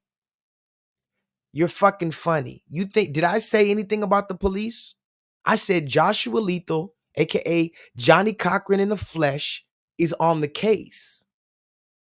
Okay? So I was doing a deep dive on Rhoda yesterday, and I found this. Look at this, de facto. Ain't this some shit? I found an article from Rhoda Osman. This is from Rhoda Osman in 2017. She made an article because, you know, she goes to like school or whatever. I don't know. She be writing little articles or shit. Look at this right here by Rhoda Osman. You see that? She did this in 2017, January 20, 2017. So this is before the brick incident, way before. I think this is, I don't know at what period it is that she was living in, because she's been moving all over. When you look at her criminal history, she has charges in the Virgin Islands. She said she met her baby daddy in the Virgin Islands. That's where she has a criminal record. She was in Minnesota. She has a criminal record there for prostitution. Yes, I said prostitution. She has a criminal record in Houston, Texas. She also lived in Austin, but she also lived in Brooklyn, but she also lived in Somalia, but she was born in Kenya, but she takes trips to Jamaica. So again, I'm going to ask you guys in the chat, where do you think Rhoda is sitting her big booty right now? And yes, you could talk a lot of shit about Rhoda, but she got that ass. Lord have mercy. De facto sent me a picture earlier of Rhoda's booty, and I was like, Lord have mercy. Well, he wasn't showing me just to show her booty, I'm pretty sure, but I mean, that's all I saw. I was like, Lord, I forgot that thing was back there. But anyway, this is from 2017, so I don't know where she was living at this time, but I know it wasn't Somalia. Is it really a BBL? I mean, she is African, so you know, I mean, them African women. Shout out to Tanzania. Every time I see a woman from Tanzania, their ass is so round. Their hips are so, it's like the earth. Their ass is like the actual earth. Anyway, we must stay focused, ladies and gentlemen. We must stay focused. Now, this is an article by Rhoda Osman, as you see, 2017. De facto, look what it's called. Somali culture and female, listen closely. Somali culture, she wrote, okay? And female, wait for it. I didn't say male. female circumcision.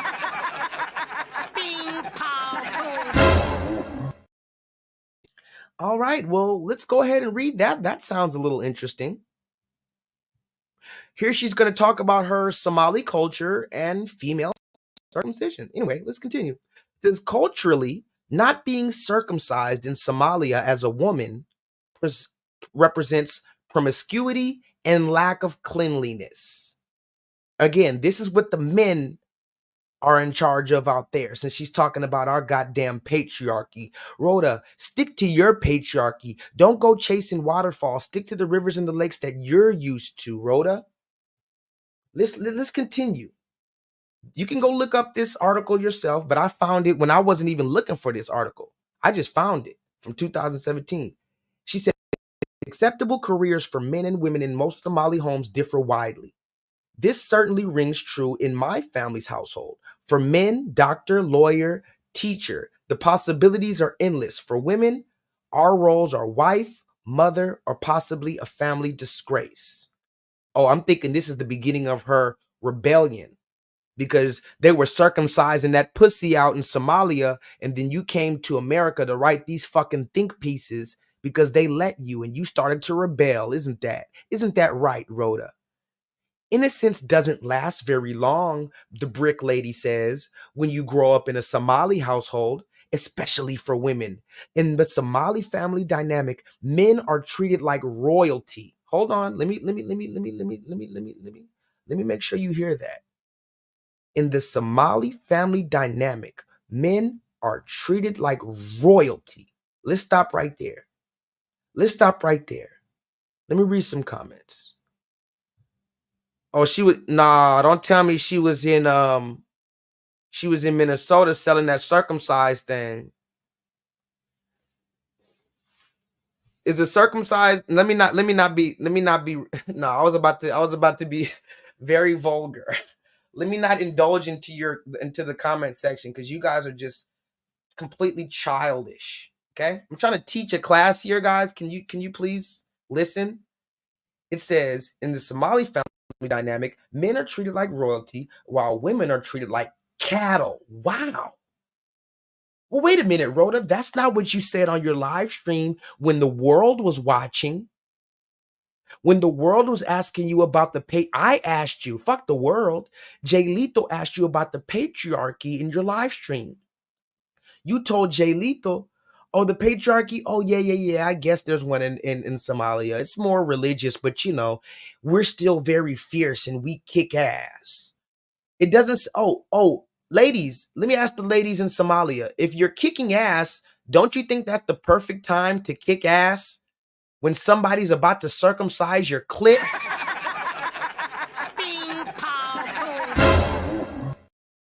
Guys, go ahead and press the like button and send me $7 on Cash App, because I'm pretty sure this stream is going to get taken down. But let's continue. In the Somalian family dynamic, men are treated like royalty, while women are treated like cattle that are waiting to be sold. Damn, not only cattle, but cattle that's waiting to be sold. Purity is not a priority. Although I was able to avoid many of the traditional pitfalls, my sisters were not. It's something I think about every day. At age 15, I watched my sisters board a plane from the US to Somalia. They were to be put into arranged marriages. Talk to me in the chat. Somebody put that in the chat. Do black men in America, can we do this? Can we arrange a marriage for our daughter? With society, with the baby mama? Notice how many people are telling the black American man what he can and cannot do. Like, for instance, if we wanted to circumcise these bitches' pussy, let me not call them bitches. If we wanted to circumcise these women's vaginas and we wanted to arrange marriages for our daughters in black America, how many people would be in front of us before we can do that? Go ahead and put all the different groups of people that would be in front of us. I'll say one: the government, the police. The government and the police would not allow us to say, you know what, circumcise her. You know what? Flog her. You know what? Arrange that marriage. So I'm going to ask you again, Bryce, what is it about the black man in Somalia to where he can cut her vagina, flog her, and arrange her marriage. This is a hard conversation we're having tonight, ladies and gentlemen, but we're going to have it, whether you like it or not. Ready or not, here I come. You can't hide, Rhoda. That song is for Rhoda. I'm gonna find you and take it slowly. Ready or not, Rhoda, here I come. And you can't hide from the Houston Police Department because you're a wanted fugitive, bitch. And we're gonna find you and take it slow. Now let's continue. But after the arranged marriages, but first they would have to be circumcised. Look at this, ladies and gentlemen. Before they arrange the marriage, the black man circumcises, or the Somali man. Let me not confuse it. I don't know if are these black men out here circumcising vaginas? You tell me, maybe. I thought the black American man was the worst one. Remember, she's out here convincing all our women that we're the worst thing. I don't know any black American woman. Has Keisha Solo Dolo? Does Keisha have a circumcised thing or not? I'm pretty sure if Keisha's thing was circumcised, she wouldn't be all over OnlyFans. I'm not sure how a circumcised vagina looks, but I'm only willing to bet it's not the top searched vagina on Pornhub. When was the last time you went to Pornhub, Bryce, and typed in circumcised vagina?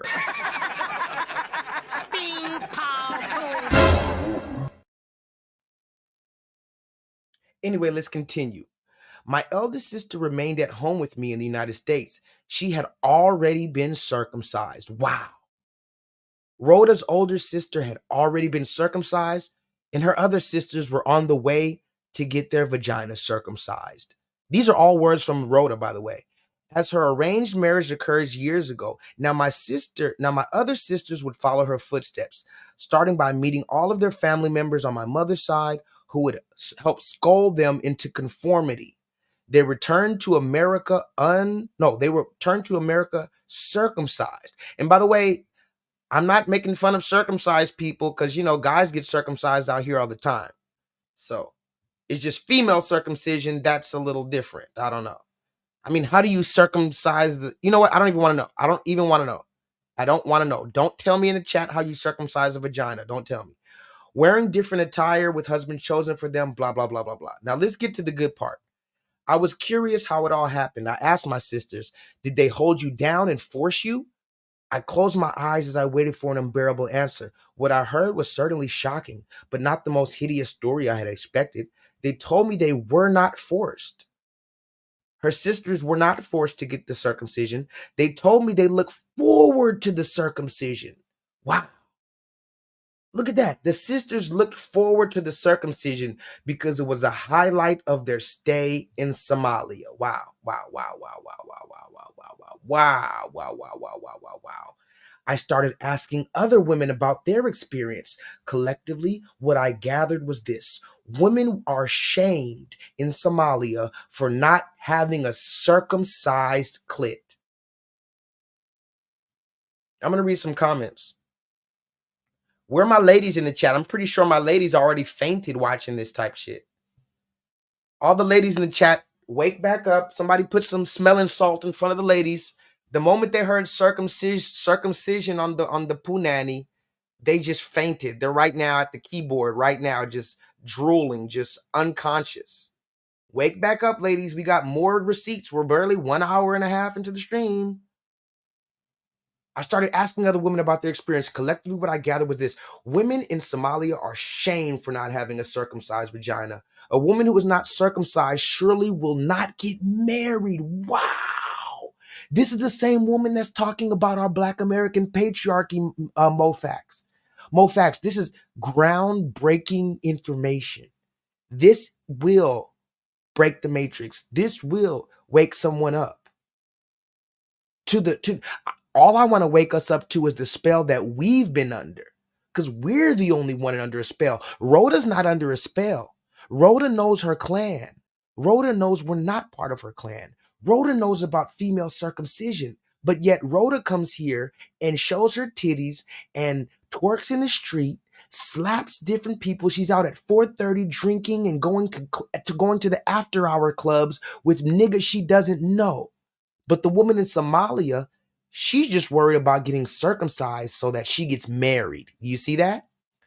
Because if not, she will disgrace the family and be ridiculed even by other women. Look at that, ladies and gentlemen. In Somalia, even the other women have standards. They're all on the same code in Somalia, but yet she comes here and talks so great about Somalia. How come when I asked about the patriarchy, she didn't tell me about the circumcised vaginas and, oh, I was traumatized when my sister got her vagina circumcised. Oh my God, that's bars right there. I didn't even know I was going to rhyme. She was traumatized because all her sisters were circumcised. Somebody put that in the chat. Rhoda was traumatized because her sisters were circumcised. Why didn't she just say that in the live stream? Culturally, not being circumcised in Somalia represents promiscuity, lack of cleanliness. In that culture, a woman who is not circumcised will act out sexually. Well, that makes sense, Rhoda. Maybe you should have got circumcised. Wow. Talk to me in the chat. Maybe Rhoda should have got circumcised.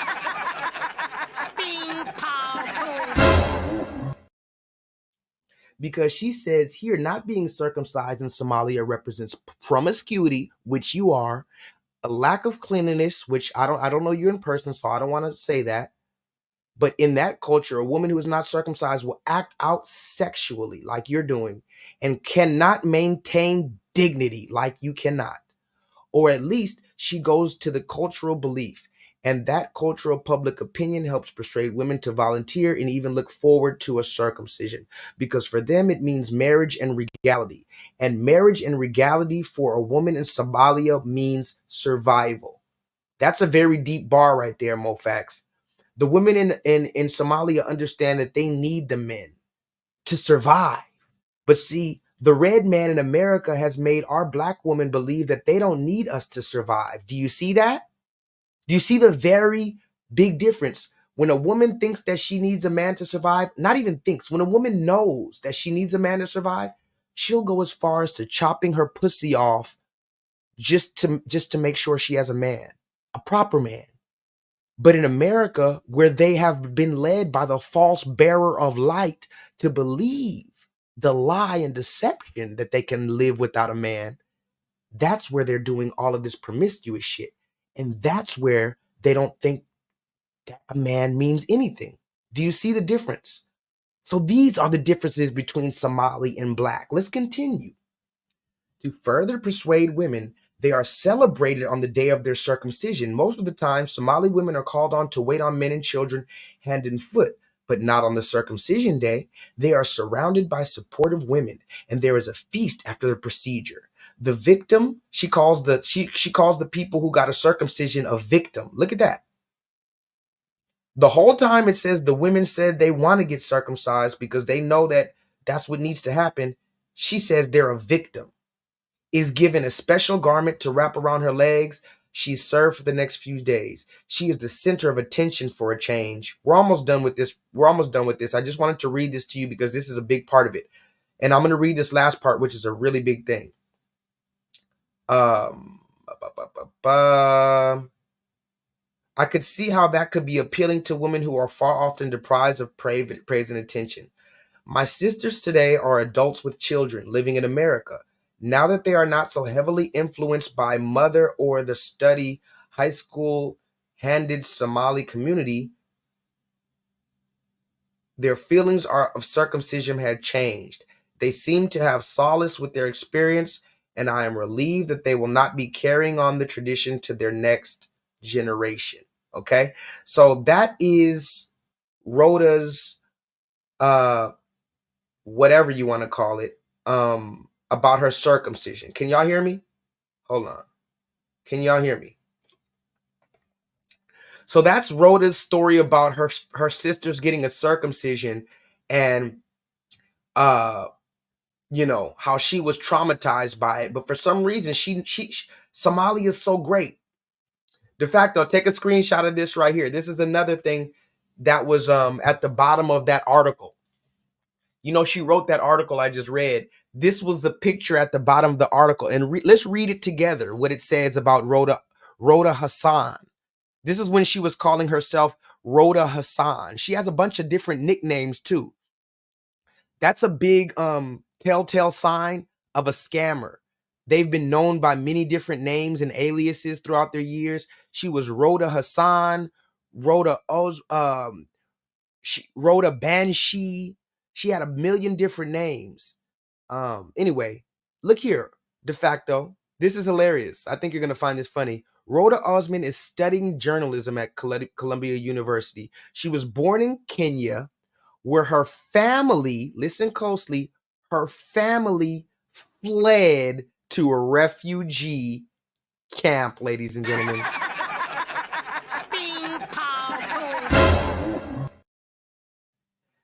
Her family fled. Wow. I wonder what Tariq Nasheed would say about this particular biography. Remember, she was fine with this. This is the description of Rhoda Osman in 2017. Rhoda Osman is studying journalism at Columbia University. She was born in Kenya, where her and her family fled to a refugee camp after a civil war. Look at that, ladies and gentlemen. Remember, she kept talking about the civil war in Somalia broke out. She and her family later resettled in San Diego as refugees and fleers. Her and her family all fled their homeland, ladies and gentlemen. Okay? Just so we're clear about what's going on. I need to be very clear about what's happening here, because this is the question tonight. What is Black and what is Somali? Now, mind you, me personally, I wanted to just be like Michael Jackson. You know, we are the world. We are the children. I mean, especially when I started my YouTube channel, I mean, I didn't know anything about Hamites and all this type of stuff. Now, this brings me to my next receipt. Thank you to De Facto for sending me this receipt right here.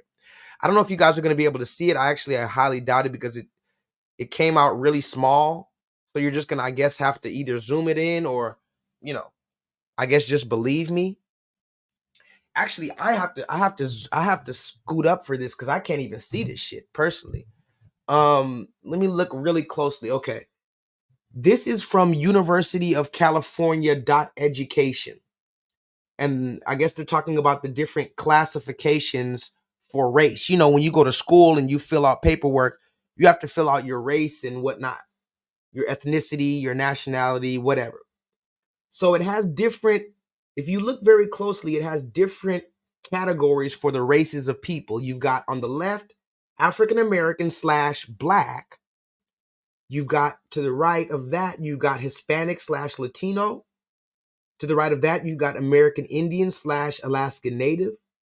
To the right of that, you've got Asian. And then to the right of that, you have white. Okay? So just so we're clear, all the way on the left, that's the bar for people who are African American / Black considered. All the way to the right, that's the people who are considered white, according to the University of California .education. Now let's read this. On the African American / Black, it says you're African American / Black if you're African American, African, but it has an asterisk by it. Now, why does the asterisk by there? Collected. It says here that in 2014, they gave a more accurate description of this. So African might be under Black American, but they have some asterisks by it. And Black Caribbean, all of these other people have an asterisk by their name. Do you notice that? Look at that African American / Black bar all the way to the left. Look very closely. The African American is the only one who doesn't have a little star by their name. The other ones, they say, well, there's a little bit more nuance to being Black right there, right? So then you see to the right of that, you got Hispanic, Hispanic is Latino, it's Mexican, American, Chicano, Cuban American, Latin American, Latino, Puerto Rican, other Hispanic, Latin American of Hispanic origin. To the right of that, you got American Indian, which is American Indian, Alaskan Native. The Asians, of course, you got Asian Indian, Bangladesh, Cambodian, Chinese, blah, blah, blah, Taiwanese, Korean, Japanese, Taiwanese, Hawaiian, right? To the right, all the way to the right, you got white. This is the most important one. The people who are considered white, not African American or black, according to University of California education, you've got white, Southwest Asian, and North African. Wait a minute. Wait.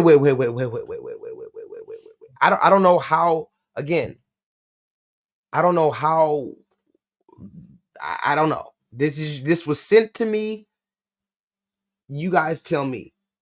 Says here, white includes Afghanistan, Algerian, Armenian, Assyrian, some other shit, Bahrainian, some other shit, Egyptian, Emirati, Georgian, Iranian, Iraqi, Israeli, Jordanian, Kurdish, Lebanese, Libyan, Moroccan, Palestinian. Oh, I can't. What's that one right there in the blue? Can y'all see that in the blue? I can't. It's kind of small. It's kind of small. I can't really see it. Can y'all see in the blue? It says, what's that country right there? What's the country? It said, oh, that says Somalia.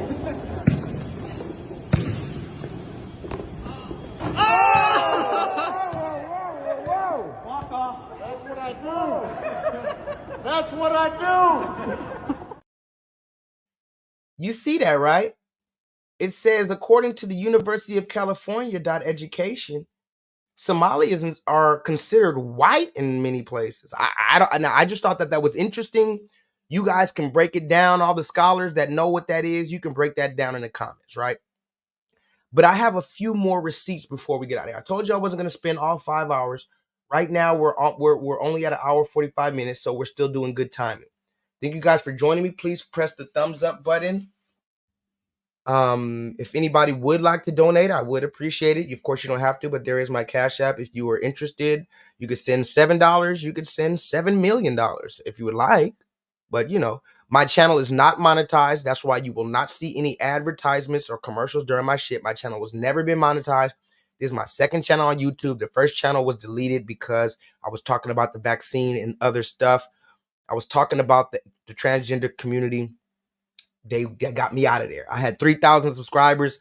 They deleted my channel. Okay. Now let's get back to tonight's topic. So the topic tonight, we're asking Rhoda Osman. Well, first of all, where is Rhoda Osman, as a matter of fact? Rhoda. Oh, there she is. So this is the woman who started this whole conversation, and it's looking like this might be a blessing in disguise, Solo Dolo. I mean, of course, all of this really was a big headache and a big mess. But I mean, if we can really come to the final conclusion of this case, like I'm trying to do, and if we do find out, for instance, that maybe this dude is not a Black American, or at the very least, he has some connections to non-Black Americans, because I've been looking into the Brick Man, and yes, Solo, I do have some new revelations about the Brick Man, but I'm still doing my investigation, so I'm not going to come out with the receipts yet. But if we do find out that that man is not Black American all the way, or has some connection to non-Black America, or he knew Rhoda before this, or we already know that she's not Black American. And if our people can finally start to see like things like on this stream, remember, this is the woman that said, if you're not in my clan, let's talk about that real quick. Her clan.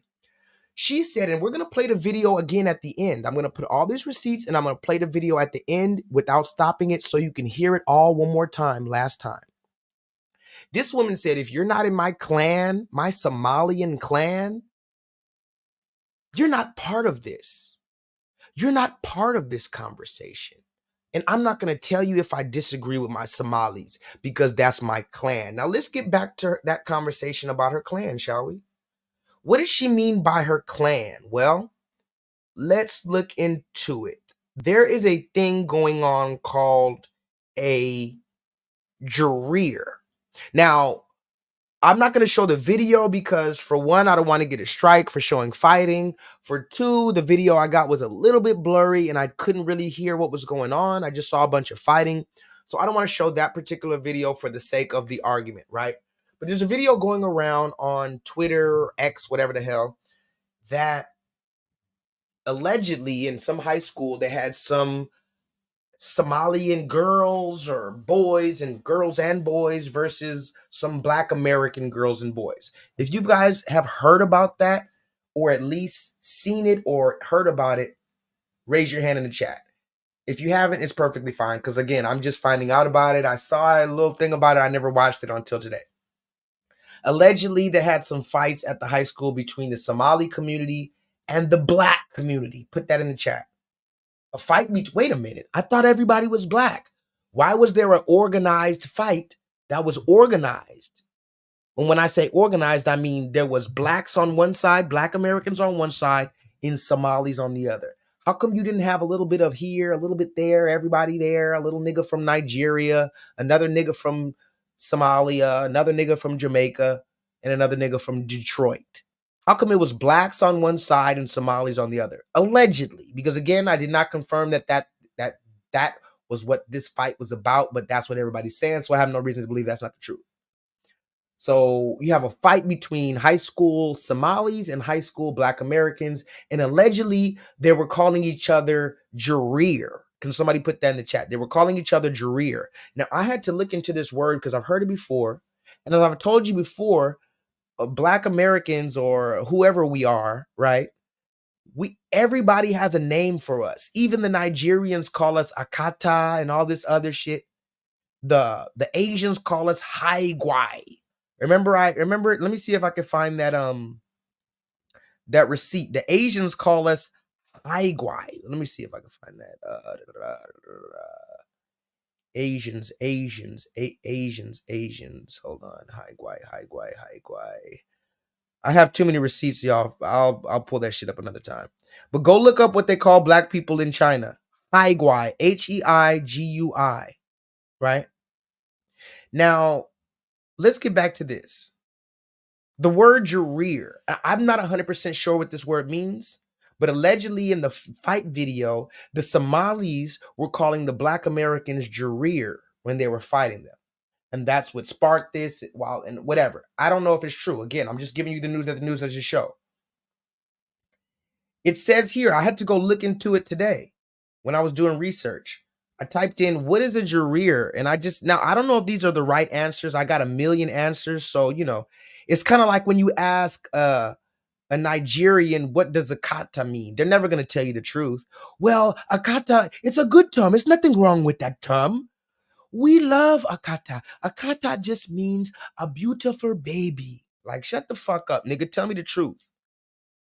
So, I don't know if you're ever going to get a true answer, but these are two of the interesting answers I got from Google or from whatever, right?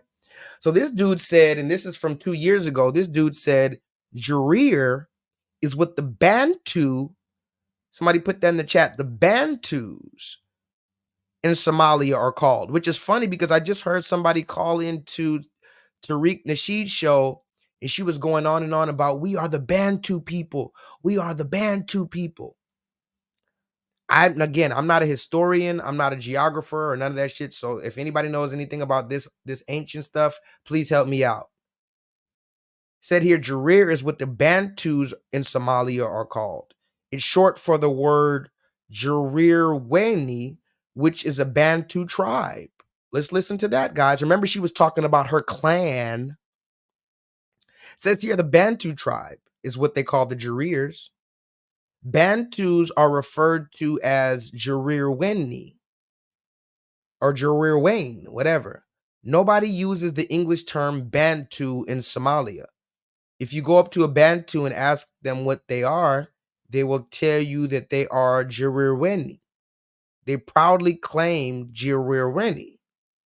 Don't read Twitter threads and believe it.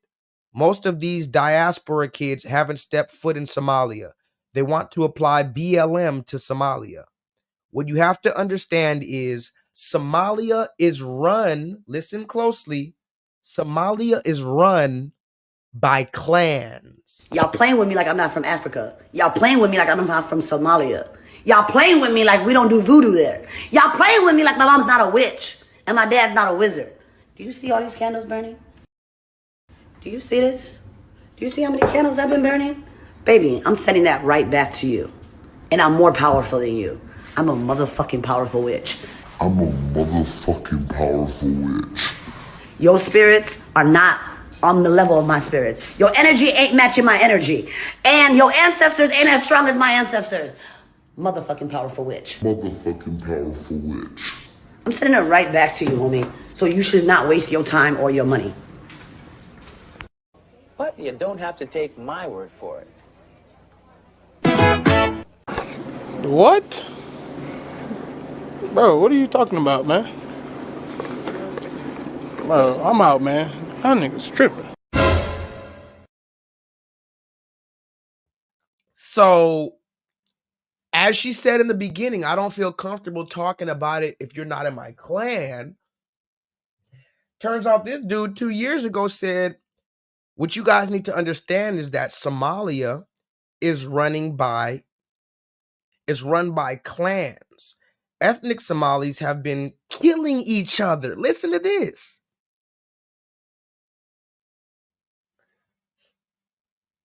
Ethnic Somalis have been killing each other for the past 30 years over clans and other tribal bullshit. So first of all, let's get back to that. Remember all the black on black crime we hear about and how nobody else does that? And remember Rhoda, who acts like we're just so uncivilized and whatever the case, and it's not like that in Somalia. It turns out that this is tradition in Somalia to have different tribes, different clans, and all of you are killing each other over bullshit. That's what it says here. I don't know. I'm not a historian. But wait a minute, aren't y'all all black over there? So wait a minute, let me get this straight. We can't even distinguish ourselves as Black Americans, much less have clans within Black America. We have to allow every other clan to come here and throw shit on us and make a mess in our house and then go back to their shit. But when you go to their places like Somalia, they not only are they distinguished on who they are, but they all have clans within Somalia that's fighting each other. So they're able to distinguish themselves. Do you see where I'm going with this, ladies and gentlemen? We need to wake up from whatever spell we're under. I'm still under a certain spell. I'm still waking up with you guys. Don't you know that? Raise your hand if you've ever heard me just my mind was blown while I'm bringing out information. I'm bringing the information out. I'm supposed to be teaching you and my mind is blown. I'm still waking up with you guys. I'm still trying to get this through my head because for whatever reason, somebody or a group of somebodies have came together to keep this information away from us. What does that sound like? Remember that stream I made? I don't even know if it's still up. I made a stream called They Have Taken Crafty Counsel. Remember that?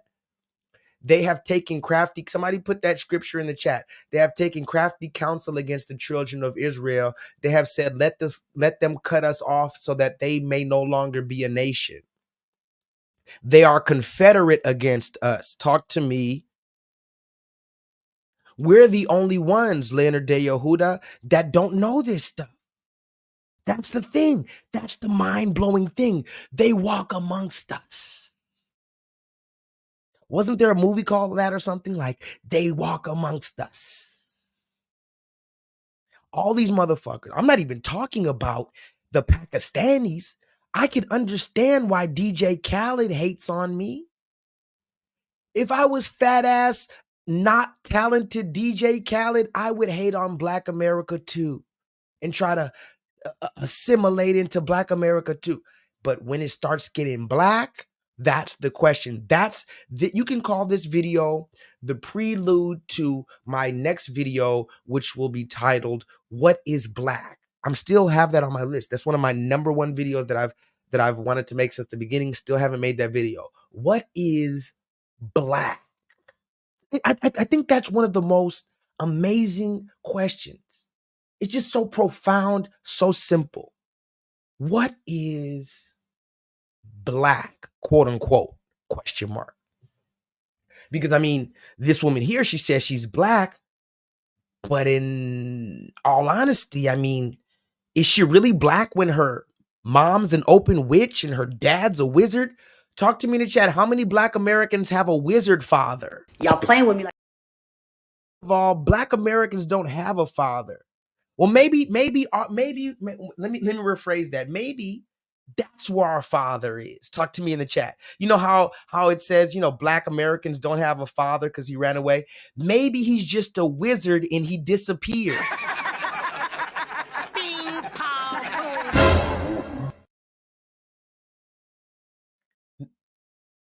She said her dad is a wizard. That's how we do it in Somalia.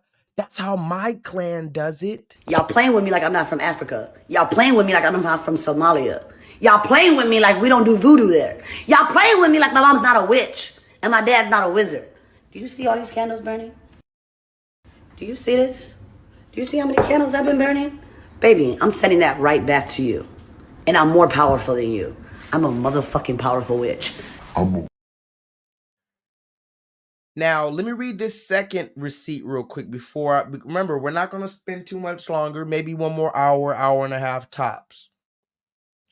I want to show you another receipt because I want this to stand alone on my channel. I want my channel to prove my work. That's why I have my channel, to prove the work that I put in, because the dates don't lie, the receipts don't lie. So I've been on this case. And it's not because I hate black women, believe it or not. I've been on this case not because I hate black women. But this shit here, where she come here talk about these niggas hit me with a brick, these niggas stood around and watched. And then when you look up her history and she's always causing drama in America and trying to convince other black women to eat each other's vagina.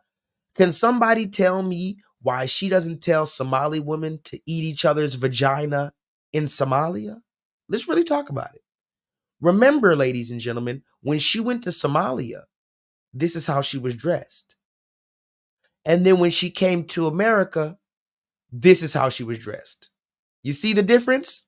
Do you see the difference, ladies and gentlemen? YouTube, that's body positivity, by the way. Now, let's move a little forward, because we're going to get here to the second thing, since we're talking about this Jareer thing. Allegedly, this is what the Jareers versus the Somalis. Go look that up. Since she want to tell you all of us are black, ask her about the Jareers in Somalia. Somali, wait a minute. I just found this out like an hour before I started the stream. Somali, listen closely. Somali, whoa. Somali were slave owners up until the 1930s. Group of women up over there and ran up on his ass and whooped the goddamn living black off of whoever attacked you. I bet you would be a different story. You guys in the Middle Passage, even when it was slavery, black women were out in the field working with you guys, then coming back to the barracks and cooking y'all food at night, and then taking care of your children. In Jim Crow, we were always in the front line with y'all. Do y'all not realize we went to jail for y'all? We have joined parties for. Somali were slave owners up until the 1930s. Now, somebody can go ahead and fact check this. I hope this is false. I told you I'm not a historian. But how come nobody ever said that Somali were slave owners up until the 1930s, and the current population of Somali Bantu, aka the Jareers in Somali, are the descendants of the slaves that the Somali own. group of women up over there and ran up on his ass and whooped the goddamn living black off of whoever attacked you, I bet you Black would be a women different have been with story. you guys in the Middle Passage. Even when it was slavery, black women were out in the field working with you guys, then coming back to the barracks and cooking y'all food at night. And then taking care of your children. In Jim Crow, we were always in the front line with y'all. Do y'all not realize we went to jail for y'all? We have joined parties for y'all. We have shot police officers for y'all. We have done all these things for y'all. Like, at what point? We're not even asking for the same energy back. We're just saying, don't harm us. I'm calling cops. I don't call cops. You come to my door, Like, you do something we're else, not I'm even calling asking cops. for that much in return. When you think about the labor that we have done for y'all, from the Middle Passage, from slavery to Jim Crow to mass incarceration, even the woman that made the film 13, that's a black woman. No black man thought about doing that for y'all. How hard they went against you, a black person. They went so hard against you, a black person. And let's say, hypothetically speaking, you know what I'm saying, whatever they feel, let's say whatever, everything was lie. It's crazy to me how they would go so hard against a black person that they think is a scammer. But you have these white police officers who unalived black children and made $1 million and had a GoFundMe. And they did not bring that energy to these people that hate us. And that's what really upsets me about my people. And I tell this to every single person that has an issue with you, that try to get you shut down. I'm like, how dare y'all come at this black woman and y'all don't even have the facts. And y'all, you got these police officers out here. That black people, we love scamming. We talk about scamming all the time. Since when do we have a problem with scamming? Last time I checked, I want black people to scam. They scammed us. Our whole existence here is a scam. If you can scam the government, scam them. If you can scam a company, scam them. Don't scam your own people, of course. But scam whoever the fuck you want. I thought black people Don't scam your clan, guys. Remember that. Remember that, black Americans. Do everything to everyone else, but just don't scam your own clan. Well, doesn't it make sense now why she scammed black Americans? Listen to her again. First of all, that's how you know she's not a black American. She's over here acting like scamming and lying and robbing, and like that's just our culture. Like that's just what we love. Like we tell our children to scam and lie. Listen to her. That's your culture, ma'am. But you just exposed yourself. You said, don't scam your own people. Well, ma'am, that's exactly what you did. You scammed the black women out of 42,000, and you tried to run a scam that would further destroy the reputation of black American men. You stank rank wench. How hard they went against you, a black person. They went so hard against you, a black person. And let's say, hypothetically speaking, you know what I'm saying, whatever they feel, let's say whatever, everything was lie. It's crazy to me how Listen to how that woman stumbled past that. Let's just say, hypothetically speaking, let's just say everything was a lie. No, don't speed past that. Don't speed past that. Listen, she was elaborating every word, but then she said, let's just say, hypothetically speaking, if you were lying anyway, don't speed past that, ma'am. Don't speed it. How hard they went against you, a black person. They went so hard against you, a black person. And let's say, hypothetically speaking, you know what I'm saying, whatever they feel, let's say whatever, everything was lie. It's crazy to me how they would go so hard against a black person that they think is a scammer. But you have these white police officers who unalived black children and made $1 million and had a GoFundMe. And they did not bring that energy to these people that hate us. And that's what really upsets me about my people. And I tell this to every single person that has an issue with you, that try to get you shut down. I'm like, how dare y'all come at this black woman and y'all don't even have the facts. And y'all, you got these police officers out here. That black people, we love scamming. We talk about scamming all the time. Since when do we have a problem with scamming? Last time I checked, I want black people to scam. They scammed us. Our whole existence here is a scam. If you can scam the government, scam them. If you can scam a company, scam them. Don't scam your own people, of course. But scam whoever the fuck you want. I thought black people don't snitch. They said, They don't care about snitching no more. I thought black people don't do like they all of the ethics that we were supposed to have as a black community went out the window, and they started operating like KKK for me. These men were coming at me like the KKK. Honestly, I really felt like they were the KKK. I'm like, what do they do? Go get the KKK handbook? Assalamu alaikum. Rhoda here to remind you that every time you lie to somebody, you're taking away their choice. You're taking away the ability for them to make a decision that's good for themselves. And that's why I always lie to the people of the global minority and men.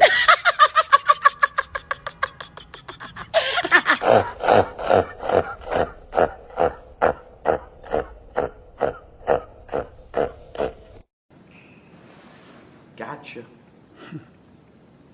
Gotcha. So I would like to thank everyone that was involved with this negotiation. So again, guys, I'm going to get out of here in a minute. I just want to run through a few cliff notes so that we're all clear. Can somebody put some of the revealing information that you've learned tonight or that we've went over tonight? I mean, you can put anything. You can say she was born in Kenya. You could say she doesn't look at anybody who's not from Somalia. They're all not part of her clan. You can say her sisters were circumcised, but yet she's talking how shit about the black man. Like, let's really talk about some of the information that we brought out tonight, because I think it's important to distinguish. Is there a difference? So here's the question first. The question is there a difference? Forget Rhoda, put Rhoda to the side, but still remember everything Rhoda said. But put Rhoda to the side. Is there a difference between a black person, quote unquote, and the Somali? Or let's just be more specific. I mean, is there a difference between black American? Let's just keep it a funky buck, guys. I'm going to go ahead and ask the same thing I need to ask. Is there no differentiation? Or here's the better question. Is it wrong for us to now have a clan? Hear this. De facto, let me ask you a question. De facto, should we start our own clan as black Americans? Remember, she said, let me hear what she said about the clan. We're going to read it. We're going to play the video one last time at the very end, because it's very important that you hear all this and then you watch the video for yourself and make your own decision. But I'm going to say this one more thing again. There's three type of people on this case, ladies and gentlemen.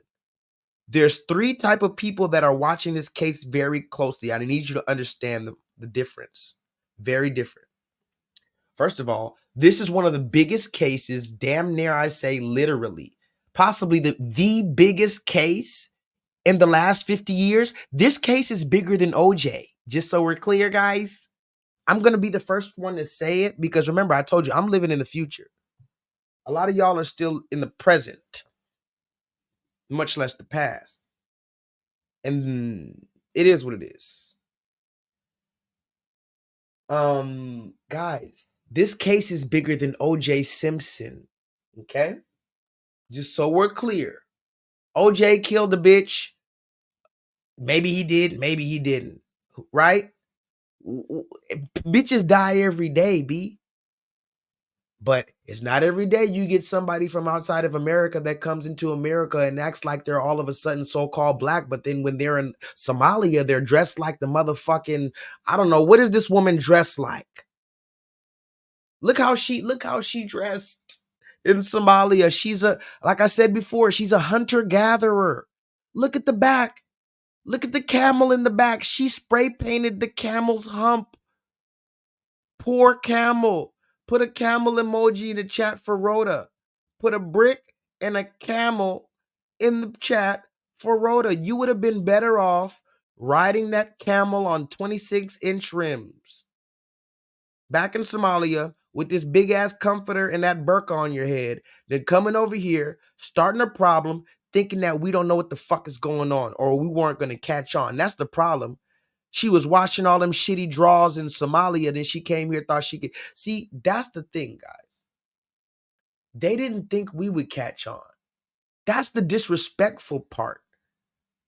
How dare you come here and disrespect us where we're from? How dare you? Like all of y'all. Anyone by the sound of my voice who ever came here and even didn't do, you should be throwing roses at niggas' feet for real. Who the fuck are you gonna come here in our house and cause a muck? And that's what they do. It's almost like when maybe you go to your friend's house and your friend, his parents don't give a fuck about anything. And so you're acting up with your friend at his house when you spend the night. You wouldn't dare do that shit at your house because you know your father would whoop your ass and your mother would give you a hard scolding. So that's what these foreigners do. They come here to America like they're what? At someone else's house acting up because they know that the other person's parents doesn't give a damn. And there's going to be no consequences. But the moment people like Rhoda go back home, she's going to be washing shitty drawers, washing her father's shitty drawers by hand. But she's going to convince Black American women that they shouldn't even what? Fix a man a sandwich. Think about how this is modern day propaganda, guys. This is modern day counterintelligence program, guys. And when the nigga told me you shouldn't be investigating the man, and when that other woman got mad at me for asking questions about the brick throwing man, hey, I can name you about 3 different inconsistencies with that man's story. If he's telling the truth, there should be no inconsistencies at all. But we're not going to talk about the brick man. We're about to get out of here. I'm going to read a few more comments and a few more receipts because I do have some more receipts. Like, for instance, this receipt right here. Look at this receipt right here. It says, Rhoda Osmond alleged that the police are lying about the surveillance footage. Talk to me in the chat. Rhoda Osmond believes that the police are lying, not about this, not about whatever. They're lying about the footage that they have. Bitch, you better be joking. Somebody screenshot this because I'm the nigga that be pulling out all the special receipts, man. Look at this. This is from Business Insider. Go look it up. This is a new interview from Business Insider. I don't know how she's doing all these interviews with different people and she's on the run from the police, but okay. Business Insider did a recent talk with her. And she told Business Insider that the people are lying about the surveillance footage, the police. So wait a minute, so wait a minute. We shouldn't believe the police, but we should believe you. Okay. Can you explain that to me, Rhoda? Rhoda, why shouldn't we believe the police footage, but we need to believe your story when you admitted that you were drunk that night? When you came out with that video talk about all these niggas just watched, that's the story you want us to believe, even though you changed that story 6 times. There was no evidence of it, nothing. Okay, so we believed you, Rhoda. So now you want us to not believe the police? Okay, so let's break that down. So Rhoda, so the police want to kill you, right, Rhoda? Okay, so that must mean you're an enemy to the state, Rhoda, right? That must mean you're like a revolutionary, right, Rhoda? You're breaking the system, Rhoda. Yeah, you're showing your tits in America. You're really breaking the system. You're out there smoking cigarettes at 4:30 in the morning, twerking on random strangers. You're really breaking the system, Rhoda. It says here, Osmond alleged that the police are lying about the surveillance footage. She said she never had an object in her hand and that the object that the man hit her with could have been a liquor bottle. Oh, wow. Could have been. Wait a minute. That doesn't sound like the initial video. Did anybody see the original video that went viral? This nigga just hit me with a brick and all these black men just watched. That was the quote that shook up the black community. The number one quote that shook up the black community more than anything in the world was, this nigga just hit me with a brick and all these black men just watched. I need you to understand that this case is so big that the only reason why you don't understand how big this case is because we're still living in it.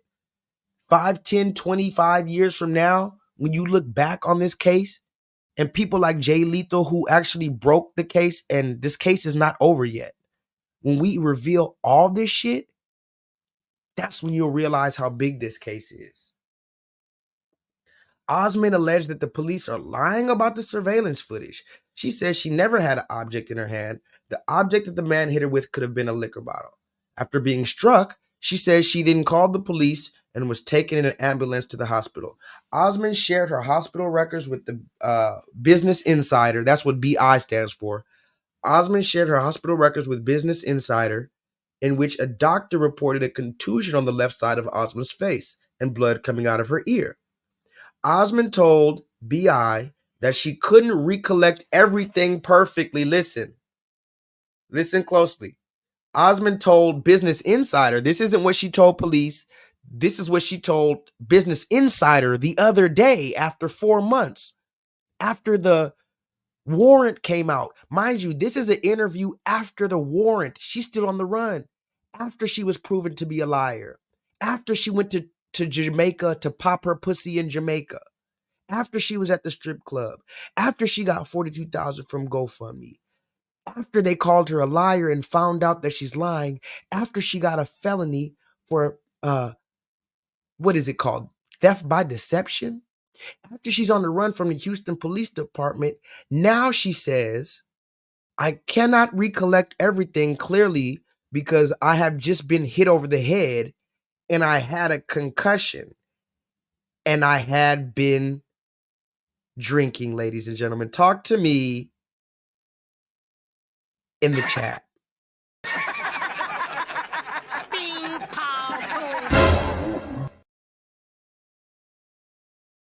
She says, well, okay, yeah, I guess maybe it wasn't a brick and maybe he didn't, I just, now I don't remember. Wow. Now you don't remember and maybe you had a concussion? So let me get this straight. You had a concussion, so you pulled out your phone. You knew how to pull out your phone on your concussion. Notice that. She had a concussion, but she pulled out her phone. She knew where to find the camera. She knew how to go live. She knew how to show the other people in the video and say that it was a brick. She said it happened right there. She knew how to start a GoFundMe with that concussion. But okay, I guess, right? I guess. Again, I'm not going to take too much more of your time. We're about to get out of here. Thank you for joining me. But I did have to bring out these receipts to let it be known because I'm not laying off the case. And I'm going to say another thing, guys. It's suspicious. Wait a minute. Whoa. I might even get assassinated for this case right here.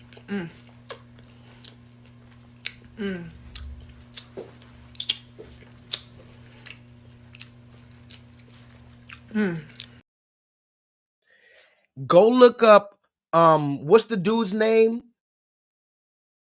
Damn, it wasn't Sean Cotton. There was another Bryce. What was this? He was like a blogger or like one of these YouTube dudes, kind of like a DJ Academics, but he was out there in Chicago or something.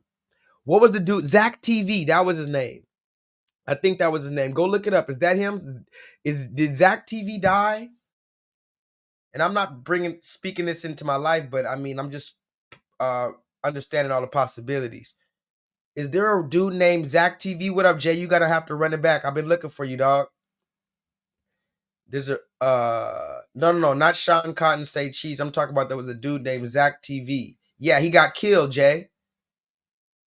And when you look into the case, his killing was like real slick, like real professional. Anyway, this is a dude on YouTube who was talking about music and stuff, but there was a girl named Kanika Jenkins. Go put her name in the chat, Kanika Jenkins. And that's the black girl who was allegedly found in the freezer dead and all kind of crazy stuff was happening. Nobody knew what happened to her. Anyway, he lived out there and was investigating people around it and was really doing more than the news, doing more than the police. Go look up Zach TV. Go down that rabbit hole. Go down the Zach TV killed rabbit hole and Zach TV, Kanika Jenkins. Just go down that rabbit hole and see what it shows you. Anyway, he got a call right before he died, or shortly before he died, call from a concerned person saying, just drop it, man. Don't look into the case any further. Just drop it. Just drop it. If you know what's best for you, just drop the case. And that's when he started to get scared because he didn't give nobody his number. Shortly later, he winds up dead. Assassination, if you ask me, because he might have got too close to actually solving the Kanika Jenkins case instead of having it up to the police again. We have to understand that sometimes you have to take justice into your own hands, ladies and gentlemen.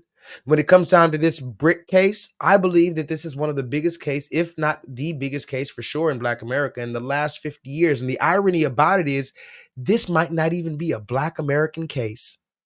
And we need to find out and make that distinction and expose that distinction, and also expose the propaganda and the strategies of warfare behind it, because then we can recognize what's been happening to us and what they're trying to do to us in the future. And this is the reason why it's suspicious when I get anyone who is trying to impede on me researching every piece of the case. Somebody told me the other day, don't you know I asked this dude Olin some questions? I talked to the dude who allegedly threw the brick, and I would show you the footage, but the woman took the video down. I did, and because she knows I was spitting. I'm not even gonna say her name again. The woman, I was talking to the dude who threw the brick, and she interrupted it and she deleted the video or hasn't shown it again. Because she knows I would take that part out and make it for my own shit. Because I still have questions. And this dude, Olin, niggas trying to defend him. What are you trying to defend? There's nothing to defend. Like I said, there's 3 different type of people that's watching this case. Can somebody tell me? I know Jay just got in the chat, but anybody who's been here since the beginning, I said there's 3 type of people that's watching this brick case. What are the 3 type of people? Just tell Jay, because it's important. Because again, why do I have commenters? I had a commenter tell me the other day, what are you looking at? Because I found this piece of information right here. Let me show you. This has nothing to do with the brick dude, but let me just show you what I'm talking about. Okay, I found this piece of information from the official police affidavit from Officer Thornton at the Houston Police Department. And when you read the paragraph, it says that Mr. Douglas and the woman got into a verbal argument. Read the last 2 paragraphs. The last 2 sentences. When the defendant, the brick lady, swung her right hand, which was holding an item, blah, blah, blah, blah. Anyway, I was on the channel that I found this at, right?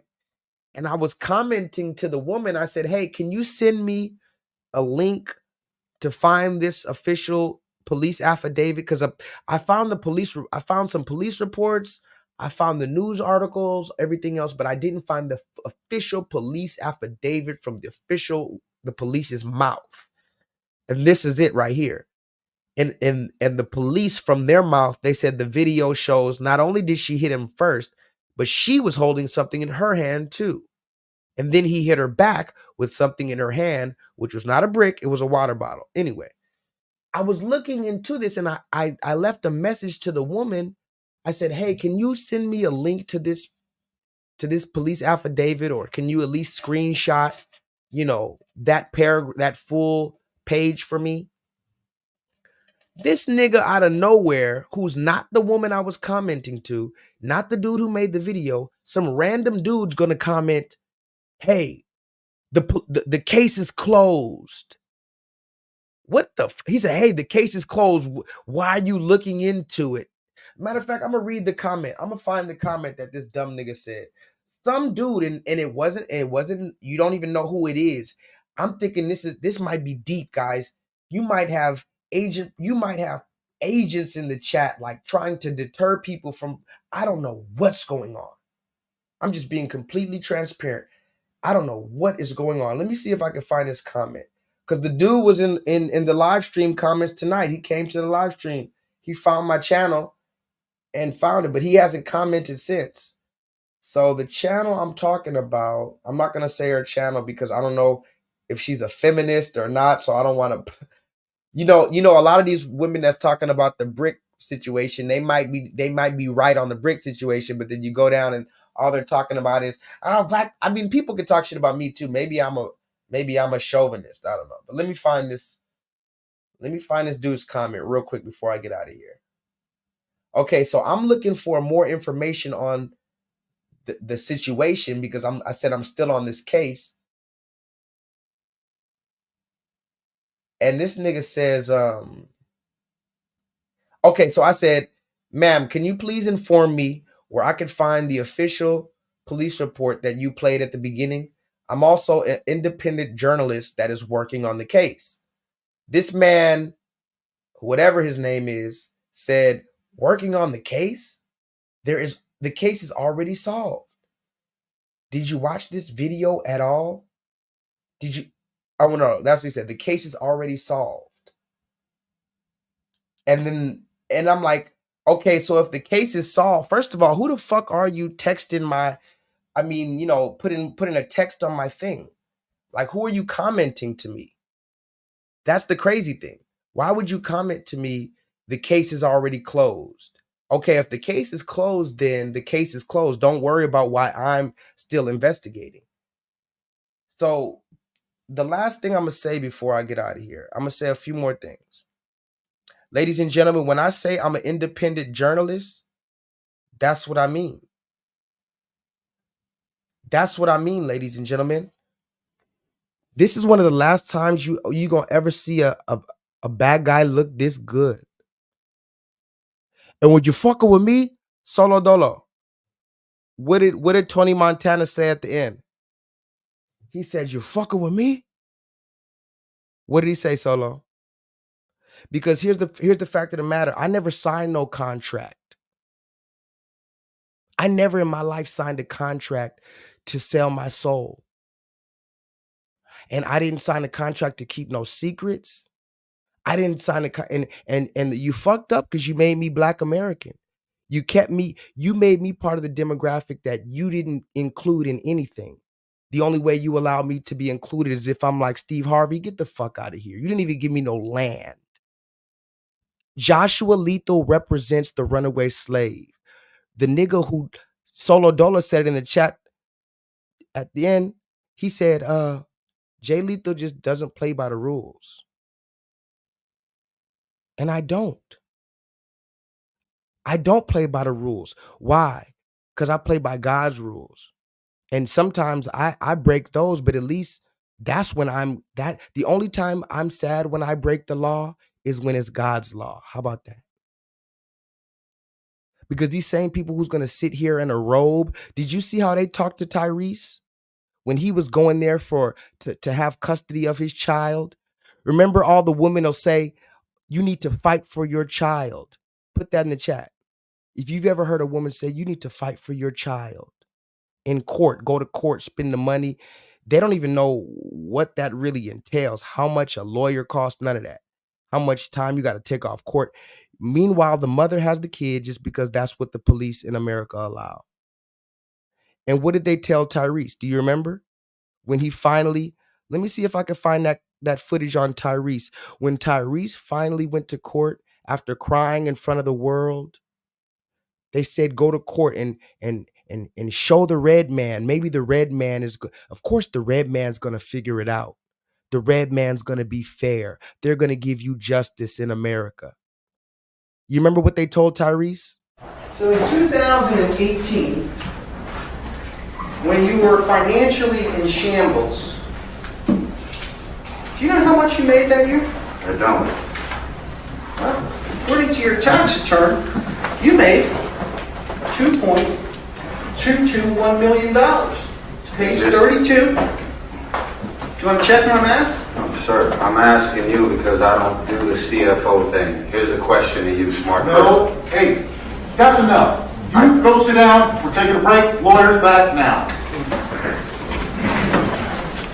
If you do it again, I'm gonna hold you in contempt. You don't ask any questions. That's not how this works. What the fuck? So Joshua Lee represents the type of person that's not going for that. Joshua Lee represents the person that if you catch me, well, then fuck you and suck my nether region. Matter of fact, let me find the picture that says, I'm going to show you the picture when they finally get me. If they finally get me.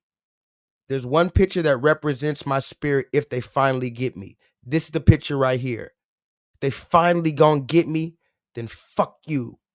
You stank bitch. You know why? Because you never gave me a chance. And now you want to act like I'm the bad guy. Oh yeah, you remember Scarface? He said, you're all a bunch of fucking assholes. You know that? Because you don't have the guts to do. You know why? Because you don't have the guts to do what you want to do. Not me. I don't have that problem. Me, I always tell the motherfucking truth. Even when I lie. So say goodnight to the bad guys, you motherfuckers. You're never going to see a bad guy look this good again. I'm going to tell you like that. And if they do assassinate me, I was already a legend, bro. That's the thing. I know that. I just want some views and subscribers just to feel good about myself. I know I'm a legend, humbly speaking. You see all the motherfucking work I put in? I'm on the run right now. I'm on the run right now. I'm on the run like Rhoda. Me and Rhoda are both on the run from the same slave master. Ain't that a thing? Now, here's the funny thing. Me and Rhoda are running from the same master, but she's not runaway gang. You understand?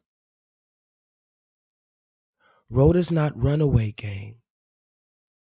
She's just running from master because she's fucked up. Rhoda's not is not on the run because she was being a revolutionary in her actions. Rhoda's on the run because she fucked up and tried to destroy the black community, the black American community. That's not her clan. And she got caught by the runaways because Rhoda, just like everybody else out this motherfucker, they don't know what time it is. Somebody talk to me in the chat. Rhoda and everybody else doesn't know what time it is de facto. Now let me read a few more receipts before I get out of here. Because like I said, y'all not going to feel this shit. This the realest shit I ever wrote. Y'all not going to feel this shit till the nigga's gone. I'm living in the future. I got to get out of here and read a few more things before I go. Here's another part of the Business Insider article that came out the other day. I don't know how this woman is still giving interviews. And YouTube, please don't delete this video. And please don't take it down because of the screenshot. The thumbnail, I already covered her titties up completely. There's titties all over YouTube. I'm not understanding how the fuck you gave me a warning, which would have been a strike if I didn't have a warning. So now I got to get the warning off my profile, which takes 90 days. And I have to take a online class just to get the warning off so I don't get a strike. So how did you, anyway, this is from Business Insider. She said just so we're clear, the last thing she said was, it could have been a liquor bottle. She doesn't remember. It could have been a brick. It could have been a liquor bottle. I don't remember. Now it's just a hard object. It could have been a goddamn potato. Who knows? She says, I had a concussion. Now I don't remember. She said the man who'd been bugging her. Now, mind you, she didn't say any of this in the video. But the man had been bugging her, forced his hand over her penis. This is the same man who went in the club and out the club. Mind you, I'm too close to the case, guys. I'm giving you a warning that I might get assassinated. And some of y'all are gonna be like, oh, here he goes. You guys don't understand the severity of my position, ladies and gentlemen. As a, runaways usually are quiet. Runaways by nature have to be quiet. I'm one of the only runaways that decided to grab a microphone of all things. My stupid, hard-headed ass grabbed a microphone and told all my other runaways all the stuff. So I'm in danger. But the Most High God has anointed me. The Most High God has ordained my footsteps, and I'm trying to fight my lust and my anger and my anxiety and all the other things that don't make me perfect. And I want to go to heaven. I know that heaven is real. I know that God is real. So I don't fear the death. Whoever, I know you're listening, whoever you are, and I don't fear it. And you haven't seen a nigger like me. You haven't seen a nigger like me. Now let's continue. Said at the bottom, Osmond told B1, or forgive me, Business Insider, that she saw a brick on the ground. Listen to this. Now the story is she saw a brick on the ground, which she assumed he used to hit her.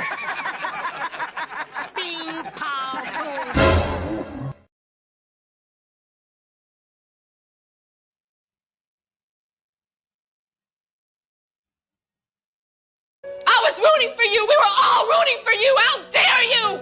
Learn something from this. Tell Rhoda to learn something from this. It went from now you just assumed that he hit you with a brick because there was a brick on the ground. You see how it happened, guys?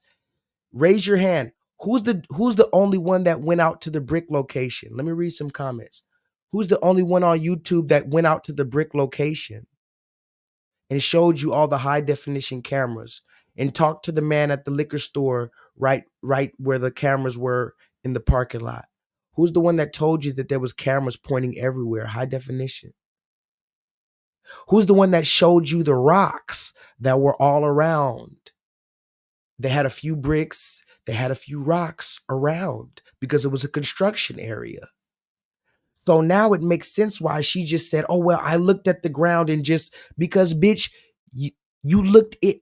Oh, you said that can be the weapon. That yeah, you made it up right there. That's why. You looked around, you saw a brick, and you created your lie right there on the spot, right? Yeah, right there on Chimney Rock. You remember that. Hold on. Let me read some last stuff before I get out of here. Is there some trolls in the chat or some people who I don't know these people? Who is Eno? Is Eno still in the chat? Eno, are you still back? Eno, if you're in the chat or this dude with the green shirt, if you know Eno, please put a 7. Eno, if you want to call in, I'll give you 7 minutes before I go. But just before you call in, understand that I'm a journalist and I've been doing this. And if I disrespected Daphne on her platform, I'm sorry. That wasn't my goal. What I did was I tried my best to get to the truth. I didn't know if I was going to be able to interview Olin again because that was the closest I've ever been to him. I messaged him 4 months ago when the shit first happened. I found all his profiles. He read all my messages and didn't respond. But he gave all these interviews to all these goddamn women and the white man in the shade room. He said the dude Olin said, I'll give you an interview when I was talking to him on the Daphne Live. And then he hopped in my inbox talking about, yo, the shade room's trying to interview me now. So you need to give me $300. And then I really did think about it. But I said I would feel so stupid at the end of the day if I paid this man $300 for an exclusive interview, knowing he's probably a liar anyway. And I'm not going to pay no goddamn money to interview you, nigga. That's another reason why I know you a scamming ass nigga with a fake Louis Vuitton suit on And you're not about the truth. You haven't talked to no black men, you pussy ass, Donkey Kong face ass nigga. Right now, I'm talking about the dude who allegedly threw the brick. I think he was in on it too. Here's what I think. I'm going to give you, and usually detectives don't tell you what they think yet until they solve the case. But here's what I think so far. And I could be off, but I could be whatever. Here's what I think, Donkey Kong, because I know you listening too. I think you know her from Minnesota. Why? Because you have a speeding ticket in Minnesota in the same years that she was out there in Minnesota. I think you have some type of connection to her, or you know her actually personally. It's very, very rare that two Negroes were in Minnesota at the same time and then in Houston at the same time. And now you're talking. And then your story about your brother and he was using your ID. None of that makes sense. And you can't even make it make sense unless you have an identical twin brother. And even then, the story doesn't make sense. There's inconsistencies. You said the first time she placed her hands on you was inside the car on the interview when she was kicking you in the back of the car. But then on the news, you said the first time she hit you was outside of the car. That's another inconsistency, sir. You have many inconsistencies that I can break down right now. So when I have Negroes in my chat telling me that I need to be respectful to this person's platform, and some nigga told me, what did he say? Y'all were watching the other day. Go watch the stream from the other day where I went off. I was talking about content creators. Some nigga got on my, literally called in and said, you were attacking that man and he was shell shocked. Like, what? That man Olin is probably like 6'2". What are you talking about? This black man was shell shocked.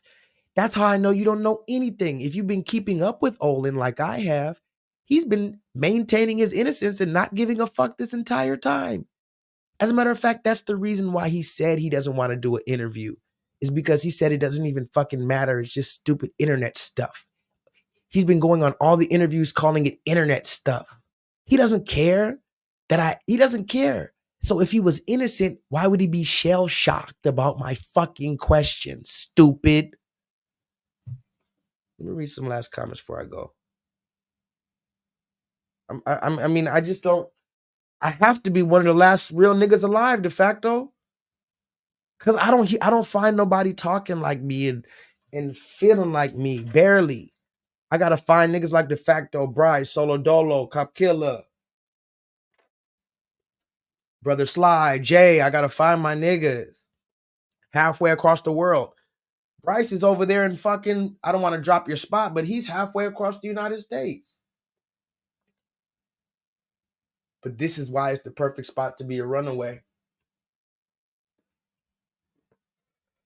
Now let me read some last shit. Oh, this is one thing that's really important. I didn't want to forget this. Shout out to De Facto, a fellow runaway, who also sent me this. Now this is probably where it's probably out of my reach, and I'm going to have to refer to some dudes who are a little bit more researched in this event. But either way, I'll read this. This is from, well, De Facto, you tell me where it's from. I think it's, I've heard this before from a certain book, but I forget.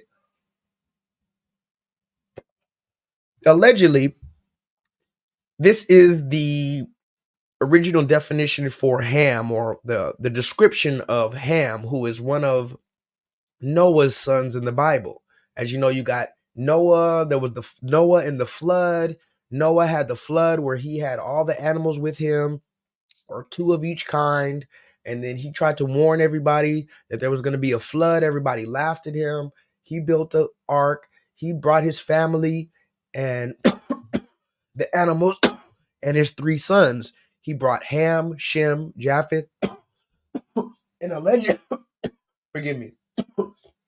allegedly, these three sons went on to be the progenitors of the different races of men that we see today. So that's why they call it anti-Semitism, because Semitism comes from Shem and it's all this. And anyway, there's a description of Ham, Shem, and Japheth. Ham is described as the youngest son of Noah. born probably about 96 years before the flood, and one of 8 persons to live through the flood. He became the progenitor of the dark races. Let's talk about that de facto. I wasn't going to forget. He became the progenitor, or basically the father, of the dark races. That's not a period, though. You see right there? They didn't put a period right there. Because if he was the father of just the dark races, period, then okay, well, everybody's black. But it says here, Ham, who was the youngest son of Noah, was born 96 years before the flood. And one of 8 persons to live through the flood. He became the father of the dark races, comma, semicolon, not the Negroes. Somebody put that in the chat. So he's the father of the dark races. This is biblical, guys. We're talking biblical. He's the father of the dark races. Talk to me in the chat, ladies and gentlemen, but not the Negroes. That's suspicious. That's weird.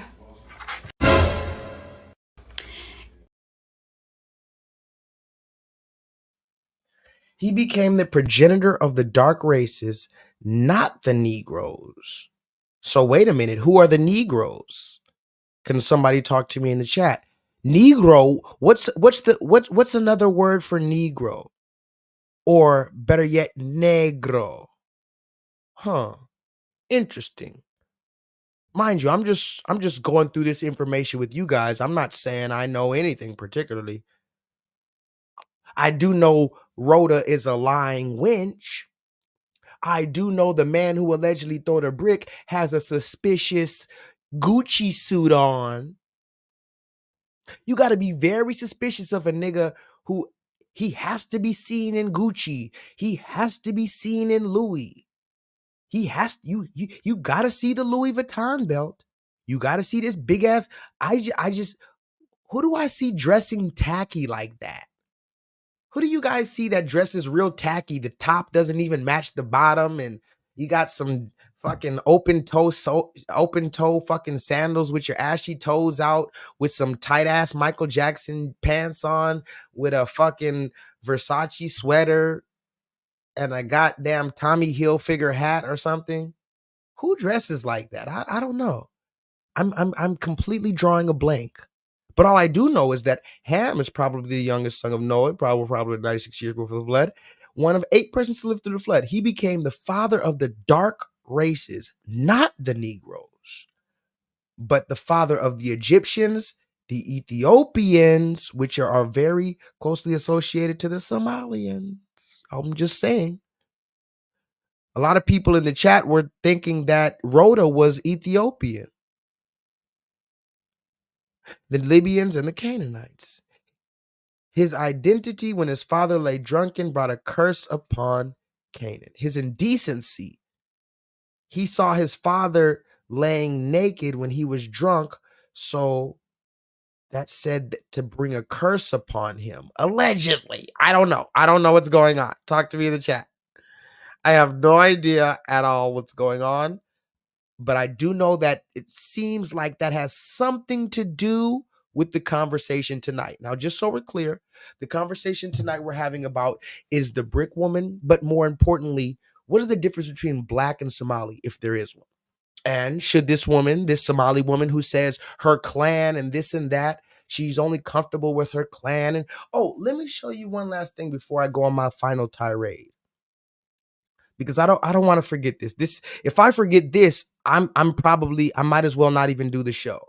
This might be the best receipt of all of them, guys. I don't know how I almost forgot. Let me see if I have any other stuff. What's this? I have a lot of other receipts. I want to make sure I'm not leaving anything out before I go, because this last receipt I'm about to show you might be the best one. Just so we're clear, they kill. Listen, just so we're clear, guys, homosexuality is outlawed in Africa, but she comes here and she tells our women to be sucking on each other's pussy. Also, just so we're clear, USA Today says that there's 13 countries where being gay is legally punishable by death. Believe it or not, Somalia is one of the 13 countries that is punishable by death. So why is she telling our women to eat pussy, but her women will get flogged? Look at the bottom. The crime of homosexuality is considered by the supreme law out there in Somalia to be punishable by flogging by death. Just so we're clear, guys, flogging is when they hit you repeatedly with the brick. Oh, not with a brick, forgive me. They hit you repeatedly with the whip or a stick. So let me ask Rhoda, what would she have? One hit to the head with a brick or multiple whips with a stick? What you want, Rhoda? Choose, pick your poison. What you want? Closed casket? You know I'm surgical with this bitch. That's training day, by the way. Here's another question I asked you before, but I'll ask you again. How come the black men in Somalia are able to, oh, by the way, how do I forget? I keep forgetting. I'm forgetting everything. The women in Somalia get their vagina circumcised. That's why she fled. She didn't want her vagina circumcised from the men in the black men, or forgive me, the Somali men. So she came to black men and tried to convince us that we were the problem. Solo Dolo, now I understand why you're mad, bro. Now I understand why you're mad about this whole thing. Yeah, I finally get it. Because I was mad about it, but then just to really grasp it, what they're really doing, like, bitch, you're literally turning it on and off like a light switch. Look at the thumbnail. Hopefully YouTube doesn't take this video down. Look at the thumbnail. It's on and off. It's like daytime and nighttime. I guarantee you if she goes to Somalia tomorrow, she's going to be dressed appropriately and not talking that bullshit because they're going to cut her fucking pussy lips off. I got so much stuff to say, but I don't want to. Let me say this one before I forget about it. Let me say this one too, guys, because this is a pretty big receipt. I'm not gonna lie. This right here is the best receipt of the night. How about that? I'll just go ahead and say it. Showed you a lot of receipts. We're about to get out of here. We're about to be at 3 hours. But I think this receipt that I'm about to show you is just the best receipt overall. But wait! There's more! Hang on to your seat, baby! Cause this one's a screamer! But wait! So here it is. At the end of the day, Rhoda said this. And a lot of people who've been following me since I've started this story, they remember the first stream I did on her where I broke a lot of stuff down. This receipt was on that stream. Anyway, I haven't really showed this receipt since then, but I've always kept it because, you know, I'm the receipt king and whatnot. This is a receipt from Ro's last channel, Ro Reports. This isn't even from her current Instagram that she has right now. By the way, I might get blocked any day if she finds out that I'm following her. So it's been fun. But this is from her last Instagram. Let's read her caption. This is her right here. As you know, Ro Reports. She's shaking her ass in America. Of course, she's shaking her ass in America. But let's read the caption. She said, I had a fun weekend in Dallas, Texas. Mind you, she's out here in Houston. She was living in Austin for a minute. But this is the most important receipt because I need you to listen closely. I had a fun weekend in Dallas. Hashtag Ro on the go. I met some hoes, some scammers. Wait a minute. Now, first of all, stop it right there. That's suspicious.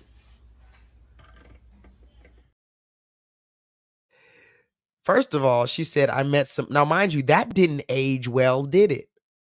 She said, I met some hoes, some scammers. This is before she got caught for scamming, by the way. So this is when she was still living the lifestyle where she can proudly say she loves scammers. Remember, this is the same woman that said, I thought we liked to scam. Talk to me in the chat. Are we here tonight? Are we here, ladies and gentlemen? Because I am the receipt king. She said she loves to scam, and she thought We love to scam as black people. How hard they went against you, a black person. They went so hard against you, a black person. And let's say, hypothetically speaking, you know what I'm saying, whatever they feel, let's say whatever, everything was lied. It's crazy to me how they would go so hard against a black person that they think is a scammer. But you have these white police officers who unalived black children and made $1 million and had a GoFundMe. And they did not bring that energy to these people that hate us. And that's what really upsets me about my people. And I tell this to every single person that has an issue with you, that try to get you shut down. I'm like, how dare y'all come at this black woman and y'all don't even have the facts. And y'all, you got these police officers. We also say that black people, we love scamming. We talk about scamming all the time. Since when do we have a problem with scamming? Last time I checked, I want black people to scam. They scammed us. Our whole existence here is a scam. If you can scam the government, scam them. If you can scam a company, scam them. Don't scam your own people, of course. But scam whoever the fuck you want. I thought black people don't snitch. They said they don't care about snitching no more. I thought black people don't do all of the ethics that we were supposed to have as a black community went out the window, and they started operating like KKK for me. These men were coming at me like the KKK. Honestly, I really felt like they were the KKK. I'm like, what do they do? Go get the KKK handbook? Assalamu alaikum. Rhoda here to remind you that every time you lie to somebody, you're taking away their choice. You're taking away the ability for them to make a decision that's good for themselves. And that's why I always lie to the people of the global minority and men.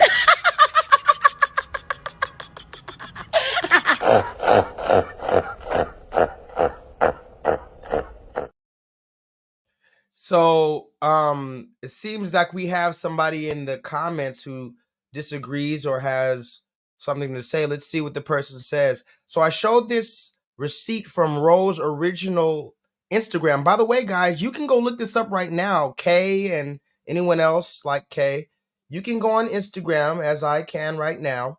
I'm going to go on Instagram just to make sure that the page is still there, because fair enough, I've had this receipt for a little while. Lord have mercy, this woman on Instagram. These women on Instagram, Lord, Bryce, I got to delete my Instagram. This woman on Instagram, oh my gosh. What the fuck? Why do they make women like this?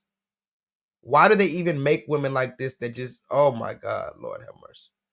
Oh, shalalalalalalala. Oh yeah, the algorithm's really fucking with me. I've been trying not to look at porn and stuff. The algorithm's showing me nothing but big booties and big titties and stuff. Wow. Anyway, let me get on Instagram and type in RO, just because, again, some of these people are slow. Some of these people, I won't call them slow. I think that's a pejorative term. Some of these people, you know, they're just kind of, we got to spend a little extra attention on them. So go to Instagram, K, and type in RO, RO _REPORTS. Let's see if it's still there. Yep, it sure still is there, guys. Go look it up. I think she's, I don't know if I'm following her already, so I don't know if this page is private to y'all. But if you do get on this page, it's the 5th post. 1, 2, 3, 4, 5th post. This is from December 19th, 2022. If anybody thinks I'm lying, then, well, make a bet with me and meet me in the DM, because I have the video. This is actually a video. She's shaking her butt. I'm watching the video right now. She's holding her cup up. She's dancing. She's laughing. She's shaking her booty. Now let's read the caption. This person says fake. The person in the comments said this is a fake receipt. Let's read the receipt. Why does she think it's fake? Because it's very damning to Rhoda. Look what Rhoda said in 2022. I had a fun weekend in Dallas. #Row on the go. I met some hoes, scammers, Somalis, and let me say it one more time. I met some hoes. That's one group of people. Scammers, another group of people. Somalis, that's another group of people. And that's how you know it's a different group of people. And because if it was the same group of people, she wouldn't have to say and. Somalis and plenty beautiful black, talk to me in the chat, women. Wow. Man.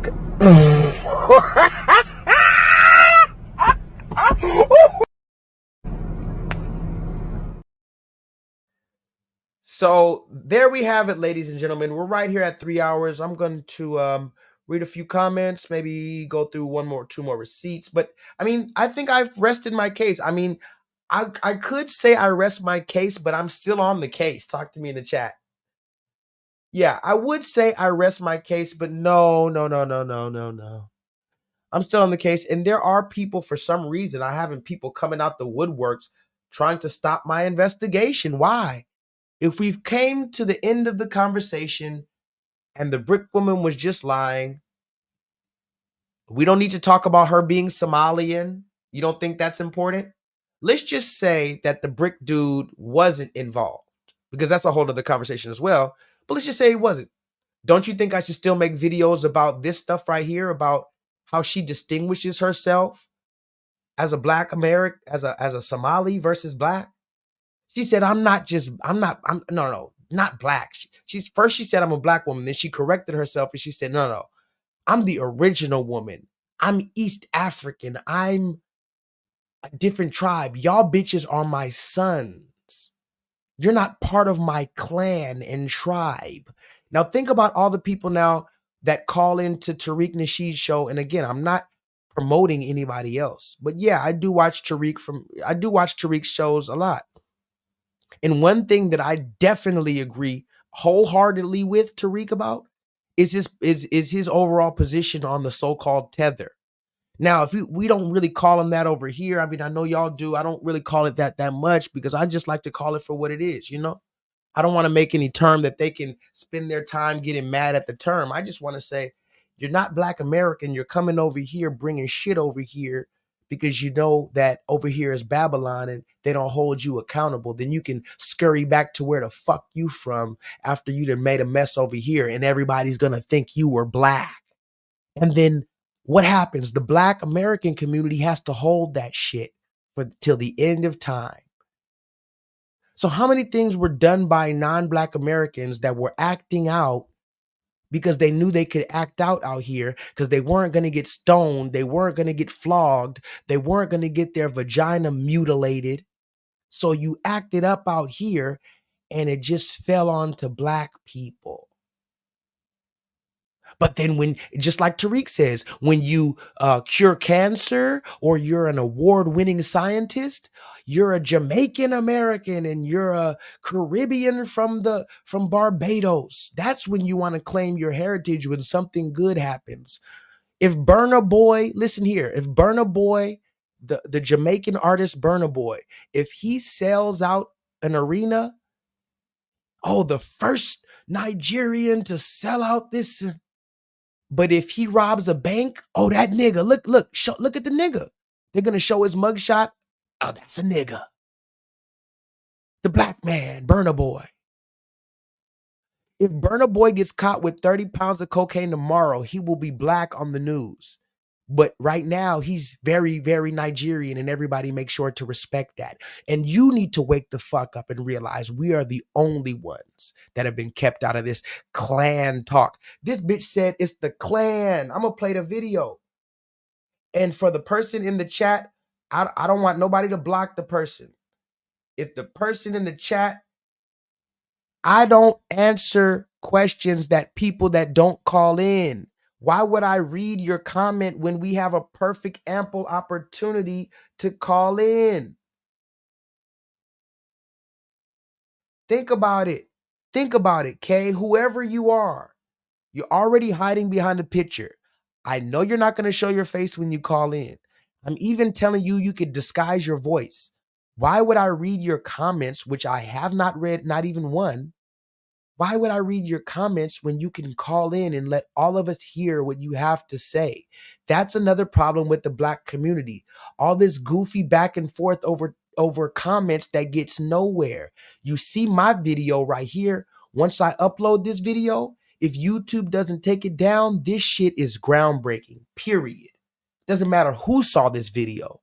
This video is on the internet. I don't care about the million views. I'm the one that is exposing this shit. So what is the difference between black and Somali? We're going to ask Rhoda one more time before we get out of here, ladies and gentlemen.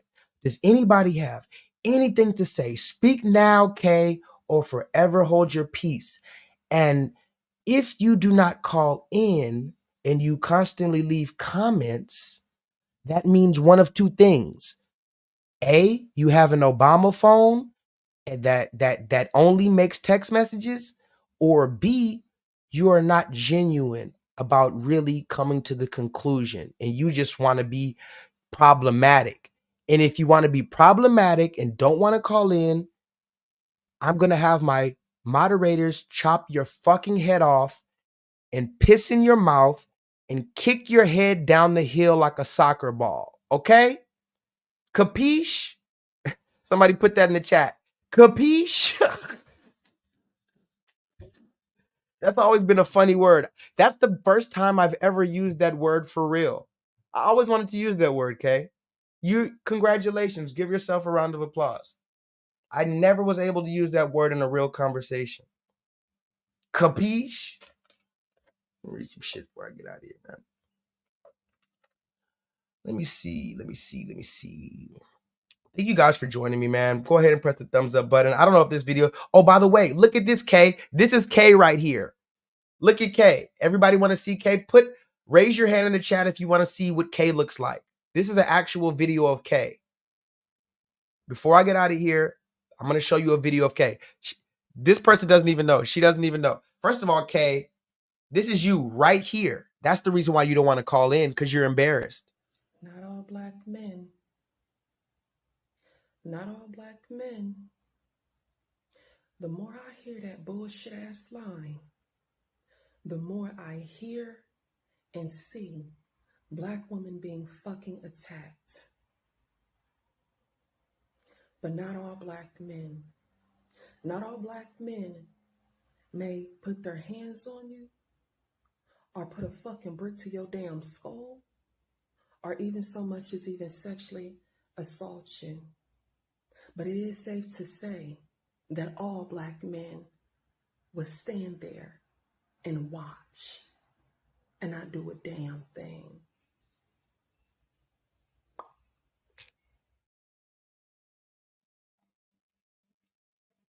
Ooh, child.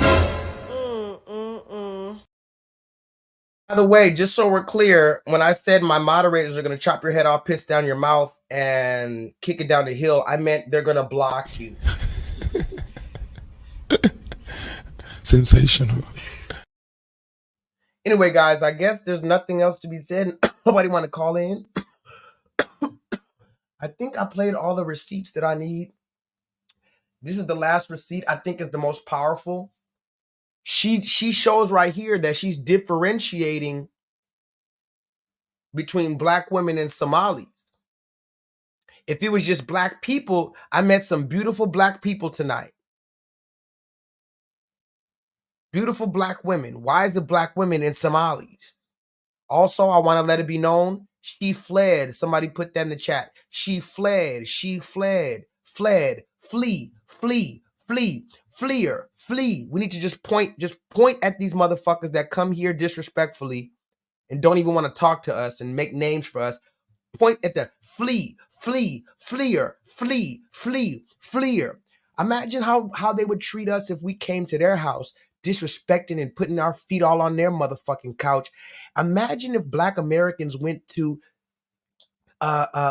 Somalia and started talking about, well, maybe you shouldn't be, cutting bitches' pussies off, and I don't like this president, and y'all Somalis need to just do this, and y'all Somalis need to... Imagine black Americans literally went to Somalia and started just disrespecting the actual people that have been there like for a very long time. Isn't that crazy? Isn't that just basic etiquette that every culture should know not to do?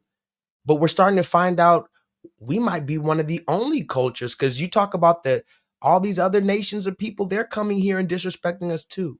But it's one thing to see other so-called black people like you and give them the most disrespect. Oh yeah, we're going to talk about the Caribbeans and Africans and stuff that come here and get security jobs and stuff like that and be super watching black people. You know, them rent-a-cop ass people. I done seen so many rent-a-cop ass Africans working at the corner store or working at an apartment complex, and they just scoping the scene for any nigga that looks suspicious so they can go tell massa. You know, nothing's better than a lot of these tethers to them than when they can go tell massa on an unruly Negro. And we've understood earlier, thanks to de facto that sent this, that the Negro is not the Hamite. And I'm not, and I never thought I would be talking like this. I truly must be insane now, because I'm talking like one of those crazy conspiracy theories guys. But fuck it, this is where life has led me. At least I haven't got a pair of tits and calling myself Caitlyn. Talk to me in the chat. There's only two opportunities. Either you're going to come to this conclusion and you're going to be some rambling lunatic on Instagram and YouTube talking about the systematic enforcement of the ideologies of white supremacy, or you're going to be a man named Bruce who gets some tits and says, "It's ma'am."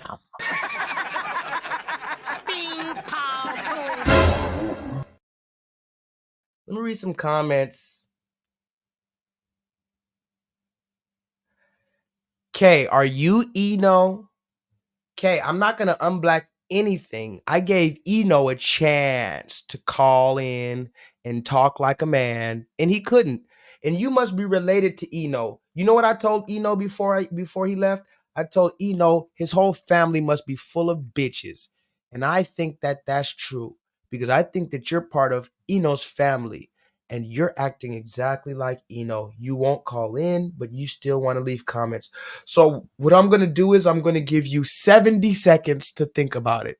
That's 1 minute and 10 seconds. 70 seconds, in which case my moderators will hypothetically, of course, take a goddamn brick to your head.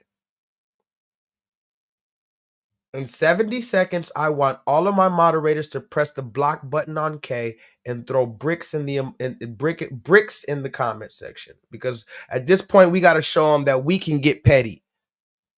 See, the problem is with black men is that we've always took the high road for so long that they've taken advantage of it. We've never truly got petty with anybody else but ourselves. Oh, let me say this one last thing before I leave. Black men, you know, the only ones that we get hyper with is each other. Let me say this. Woo! I would show myself, because this is such a real ass moment that I should show myself, but I told myself I wasn't going to show myself today, so I'm not going to do it. But I would turn on the camera for this speech right here. So Bryce, about 30 minutes before I started the stream, I had a little wine. I wanted to go get some lemonade to mix with it and some raw cones to smoke this fake ass Houston weed, right? So I pull up to the I'm in a car. I'm not going to tell you whose car I was in. I know a very few people. This person let me drive their car. I'm in a person's car. I pull up. Now, mind you, I always pull up to the same corner store on my bike. All them niggas know me. I'm the only nigga that comes with the bike. I'm the only nigga that walks like I walk. I'm the only nigga with these long ass dreadlocks. Right? So I pull up in the car. I park the car the same place that I usually park my bike, which is not really a parking spot, but it's just like over to the side. It's just whatever. Okay, I just park right here, unconventional, but it's just over to the side. I'm in the parking lot of the corner store. I just hop out to go get one or two things. I'm gonna be right out in 30 seconds. I don't care about parking nowhere. I know this neighborhood, right? So I get out the car. This happened 30 minutes before I started the stream. I hopped out the car, and this black dude, they start putting their hand to their mouth. Now, I would show you this motion, but I'm not going to show you myself. So I just imagine you put your two fingers like a peace sign and put it up to your lips. That means like, do you want to buy some weed? This is what all these young niggas do. They stand 12 people in front of the store and they they put their fingers by their mouth like they're smoking, like, hey man, you want to smoke? You need some gas? You need some gas? I've already went into it before. All the weed sucks. In Houston, all this weed sucks. There's no such thing as real weed anymore. Mark Sanchez, you're going to have to prove it to me, and we're going to talk outside of this. Send me an email. Find out my email. We'll figure that out, Mark Sanchez. But until then, I believe the world already, the Hadron Collider fucked this shit up, the Large Hadron Collider. There's no more real weed in this world. Haven't found real weed in the past 4 years. God damn it. Anyway, these niggas, 12 I'm trying to run through the story. It'd be 12 niggas standing outside of the store every night, 2 a.m. The other morning, I did a stream on Saturday night, and I left, and it was like 2 in the morning, and this nigga was still standing outside there with a blanket. Listen to me closely, guys. You got niggas standing outside in the Houston 20-degree weather right now, selling fake weed, listen closely, with a blankie. Man.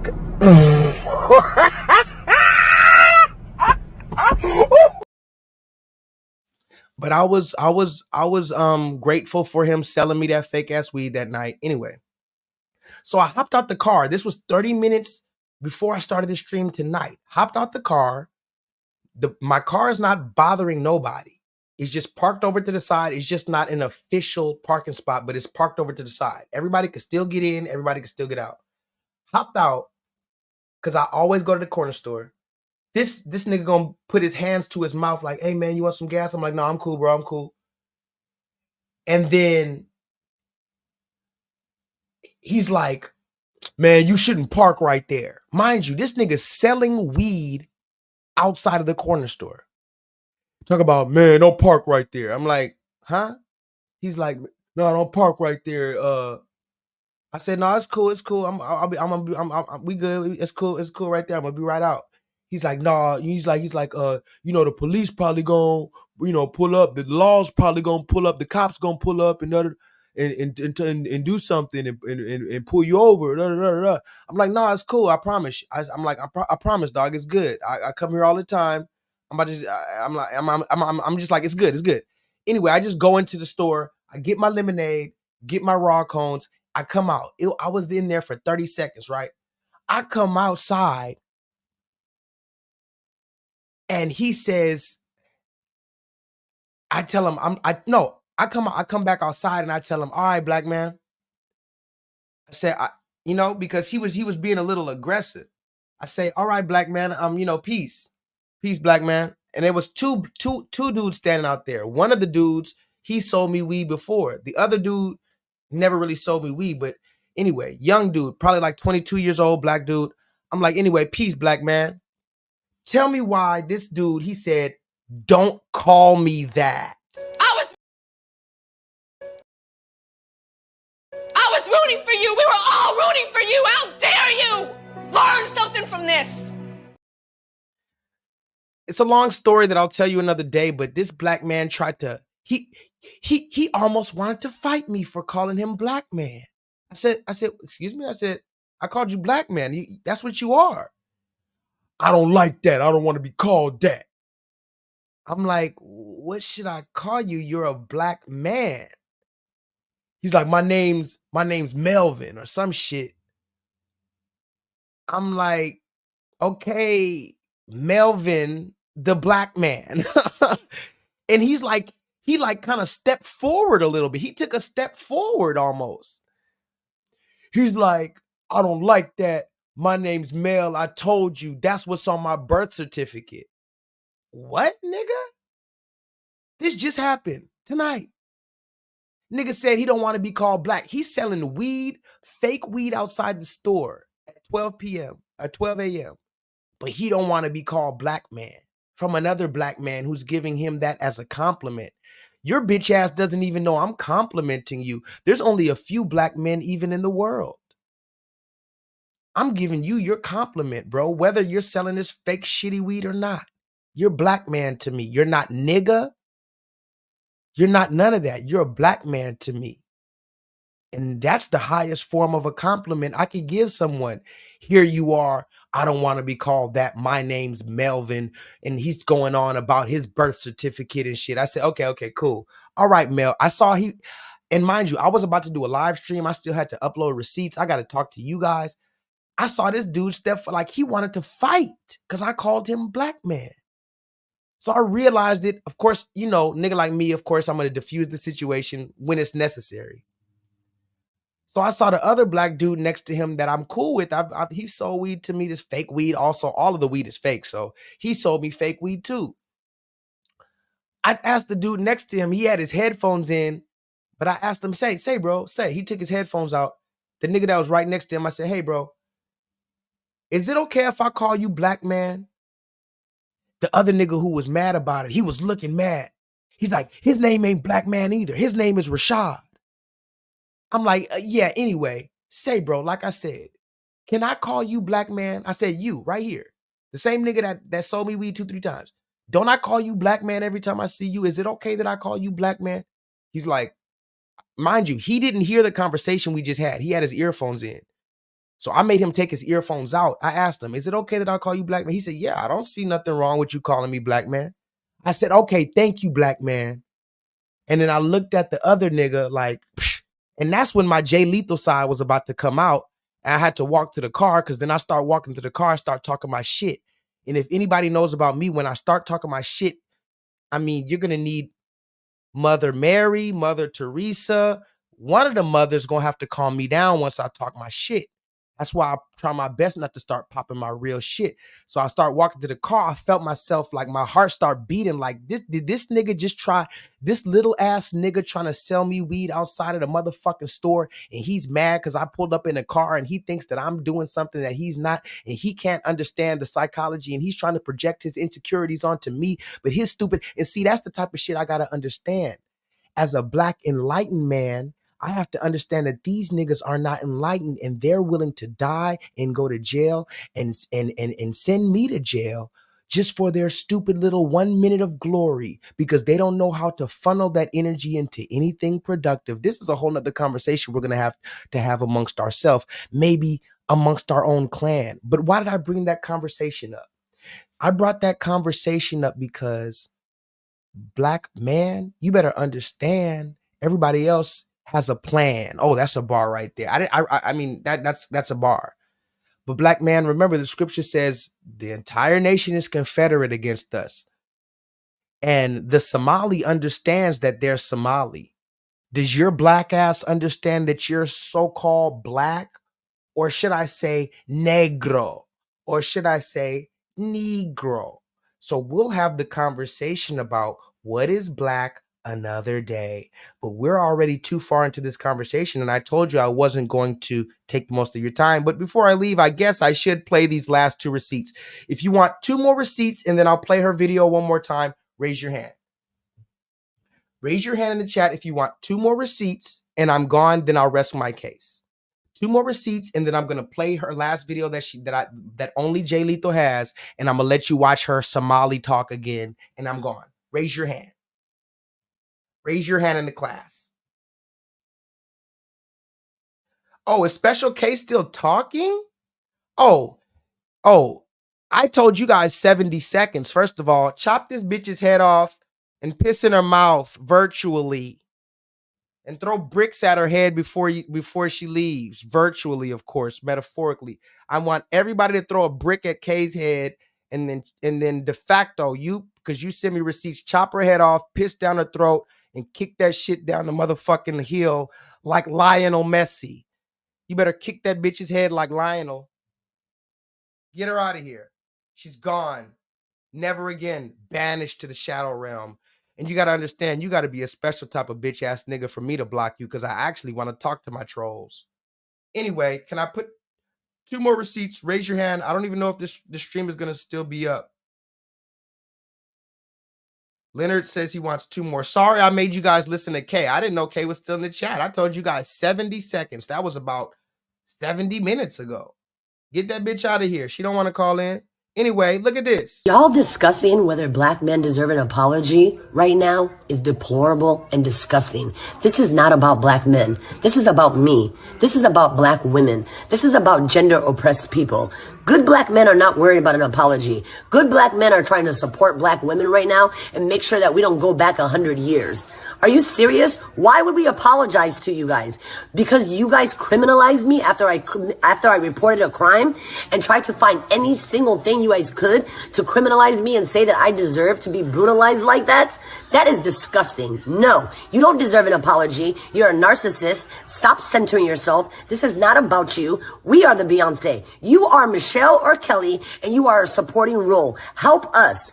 We need help right now. This is scary. This is frightening. This is unprecedented. My life is in danger. You are not the Beyonce of this story. Stop centering yourself. This is not about you. You guys are psycho. Are you crazy? Let's be real. Y'all would never treat a white woman this way. Let's be real. Y'all would never treat me this way if I was light skinned, if I was petite, if I had a demure presence, if I followed the rules of patriarchy, if I was quiet, if I was nice, but I'm not. I am a person who is radical. I am a person that demands change. I am a person that challenges. I am a person who will always fight for justice. And that is what the problem is. The problem is a black, confident, radical woman has never been invited to this conversation, never been safe in America, and I will never be safe in America. But I thought I was safe with black people. I thought we loved each other. And what y'all doing is embarrassing. Are you not embarrassed? This is very embarrassing.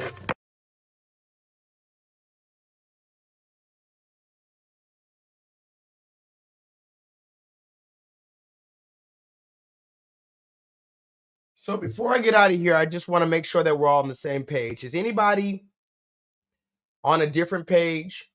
I already had to get rid of somebody who doesn't want to articulate what's wrong. They want to just go back and forth in the comments. Everybody else who's an adult, can you understand everything I said tonight?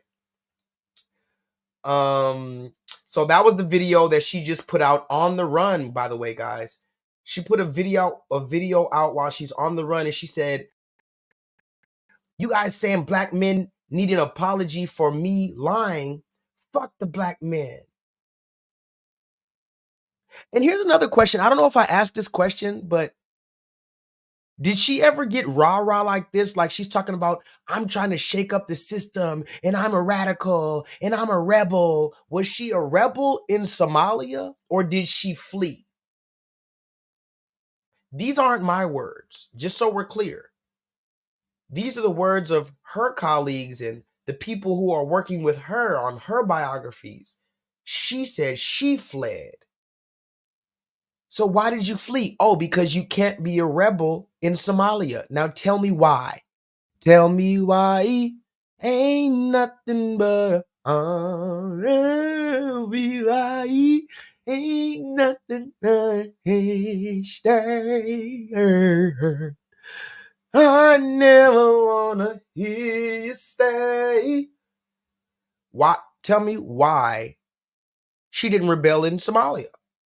Well, could it be that they would chop her vagina? Maybe. I don't know. But that's why she fled. That's what I believe. I believe my conclusion is that she fled because there would. Now, here, we already know my conclusion. This is the more important point that I'm trying to drive home, ladies and gentlemen. How come the black man in Somalia has Rhoda scared to show her titties, scared to speak out? The black man, now I need somebody to put it very precisely in the comments like I'm in 3rd grade. Why does the quote unquote black man in Somalia have Rhoda scared that they're going to chop her pussy to where she fled? But here she wants to fight. She's ready to fight until the end. She's going to change this system. These black men are way out of line. Somebody tell me. By the way, in Houston, I think I'm going to go to a whole nother city to just try out the weed over there. I'm doing an experiment. I think that the government already replaced all the real weed. with this fake stuff that's clearly fake. Anyway. Oh, yeah. So just so we're clear, she doesn't think we deserve an apology. And this is the last thing I want to say about that video, because I'm about to move on. But listen to what she said right there. Very important piece of information. She says the good black men don't want an apology. Can somebody name some good black men in the chat? The good black men don't want an apology from me, even though I lied and told 6 different stories, and I'm on the run from the police for felony theft by deception. Good black men don't want an apology for me lying on them purposely. Good black men. Now name some good black men that Rhoda would call good black men. This is another reason why I told you we can't let these winches define what a good black man is. You ever notice these women? How many? Raise your hand if you're a man and you've ever been told you're not a real man. At least once in your life, by whether it's your mama, whether it's your sister, your goddamn daughter, your baby mama, a random bitch on the internet, Cynthia G. Raise your hand if you've ever been told you're not a real man. Now, first of all, ask yourself, what man could tell a woman she's not a real woman? What man is qualified to tell a woman? What man even has the audacity to tell a woman she's not a real woman? Now, think about the spell that we're under, where we've constantly been told what a real man and is or isn't by women. Now, here's a further thing. Not only do they call us, you're not a real man, but when you question them, well, who is the real man to you? Since I'm not a real man, who is the real man? They're never ready for that question. Notice that. I need you guys to test this hypothesis out. Next time you're online or in real life, whatever, somebody says, you're not a real man. Okay. Name the person, whether celebrity or person that we know, that's a real man. They can't do it. And when they do, they're going to start naming these stupid ass names right here. Let me name some names. Conscious Lee. Conscious Lee is a goddamn real man. Willie D. Really, you should be more like Willie D. Or maybe Dr. Umar. Talk to me in the chat. Who's some real men? Because listen to what she said, guys. And I promise I'm getting out of here. I wasn't even supposed to be here this long. You know I talk too much. That's the reason why that other chat was mad at me, because I talk too much. But look at this right here, because this is important. Sometimes you got to talk a lot. Sometimes you got to expose a lot. Sometimes there's a lot of receipts. Sometimes you can't just make a 60-second TikTok video like the Conscious Lee. That's why the Conscious Lee talks on TikTok, because the videos are 60 seconds long and he could jumble a bunch of fucking words together and people think he's smart because he's wearing glasses. Me, I do 5-hour streams. Sue me. But listen to her talk about good black men. That's one of the final things I want to say before I go. I'm going to play that last video and I'm going to show her video and we're out of here. Good black men, bitch, please. Y'all discussing whether black men deserve an apology right now is deplorable and disgusting. This is not about black men. This is about me. This is about black women. This is about gender oppressed people. Good black men are not worried about an apology. Good black men are trying to support black women right now and make sure that we don't go back 100 years. Are you serious? Why would we apologize to you guys? Because you guys criminalized me after I reported a crime and tried to find any single thing you guys could to criminalize me and say that I deserve to be brutalized like that? That is disgusting. No, you don't deserve an apology. You're a narcissist. Stop centering yourself. This is not about you. We are the Beyonce. You are Michelle or Kelly, and you are a supporting role. Help us. We need help right now. This is scary. This is frightening. This is unprecedented. My life is in danger. You are not the Beyonce of this story. Stop centering yourself. This is not a... Remember, guys. Remember when she got on the... What did she say when she got... What is the shot heard around the world with that Rhoda said? Somebody put it in the chat. I said it earlier. What is the one sentence that Rhoda got on the fucking internet and said that made everyone go into shock?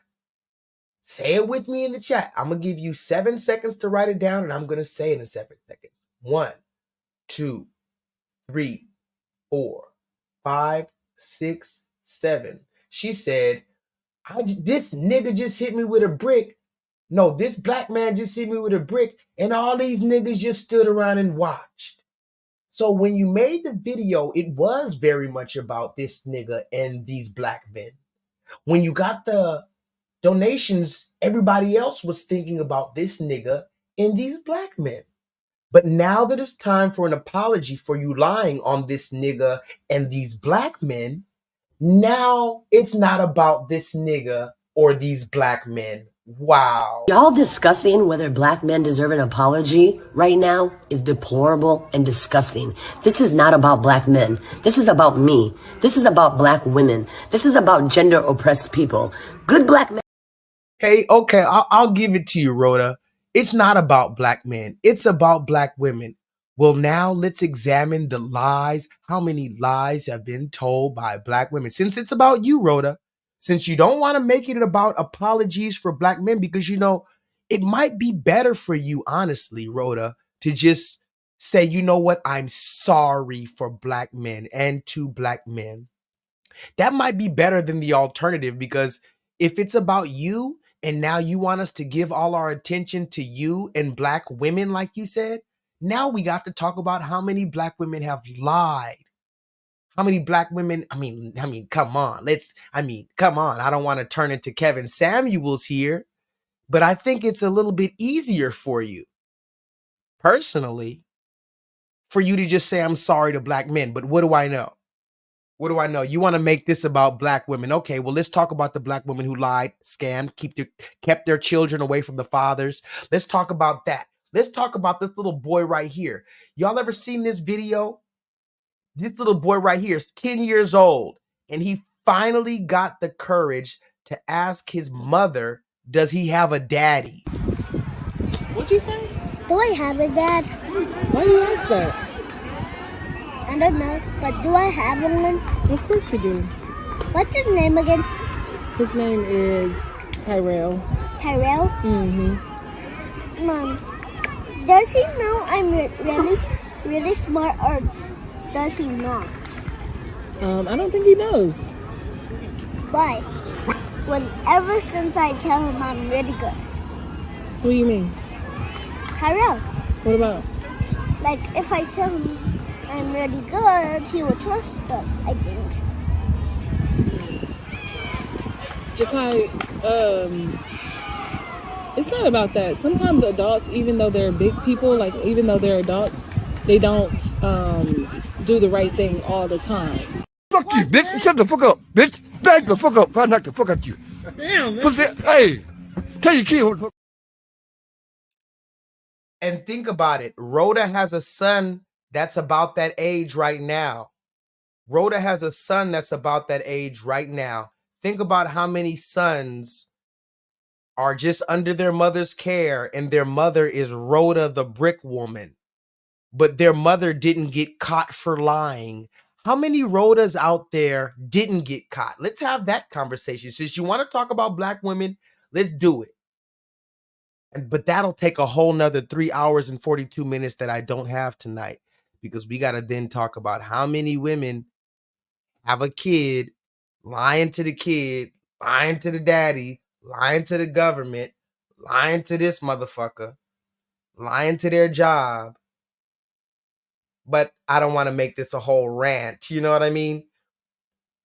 But this is, we have labeled this the runaway slave gang, and affectionately we now call ourselves the Brick Squad. Why? Well, because we're throwing bricks at lies. It's kind of like Louis Farrakhan. You remember, well, that's a whole nother story de facto, but Louis Farrakhan had this thing where he was talking about the so-called Jewish community. He said, we're going to throw the stone of truth at the so-called Jewish community. Throw a stone of truth. And DJ Vlad and these other people tried to flip it and say, they said we're going to throw rocks at the Jewish people. No. That's not what he said at all. So when I say I'm Brick Squad, that means we're throwing bricks at the Tower of Babel, or we're demolishing the bricks. How about that? Brick Squad, demolishing. What do you think is better? I think that's better. Demolishing the bricks, like the bringing. Remember in the book of Joshua, bringing the walls of Jericho down. We are destroying the I am the stone that the builder refused. Talk to me in the chat. Come on, man. I can't even spit tonight. I can't even spit. But I'm gonna play this last receipt. We're gonna play the other one, and I'm gone. I promise. I promise. I promise. Literally, I'm out. I'm gone. I'm gone. I wasn't even supposed to be there as long. I wasn't even supposed to be there as long. I'm gone. Watch this. Also, shout out to De Facto for this receipt as well. Police arrested a troublemaking American live streamer on September 21st on suspicion of trespassing in Osaka. Johnny Somali and his cameraman allegedly entered a hotel construction site in the western Japanese city without permission on August 30th. Somali, whose real name is Ismail Ramsey Khalid, broke into the site with his face masked while Branch Jeremiah Dwayne filmed him for the live streaming. The 24-year-old Somali is known for his problematic behavior while live streaming from various parts of Japan. Police are investigating whether his other actions can be deemed as illegal. The suspects have told investigators they will not say anything until their lawyer arrives.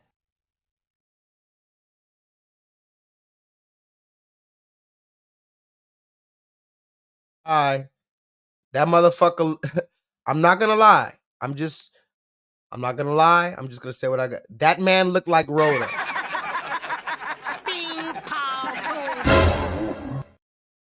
You see what I'm talking about?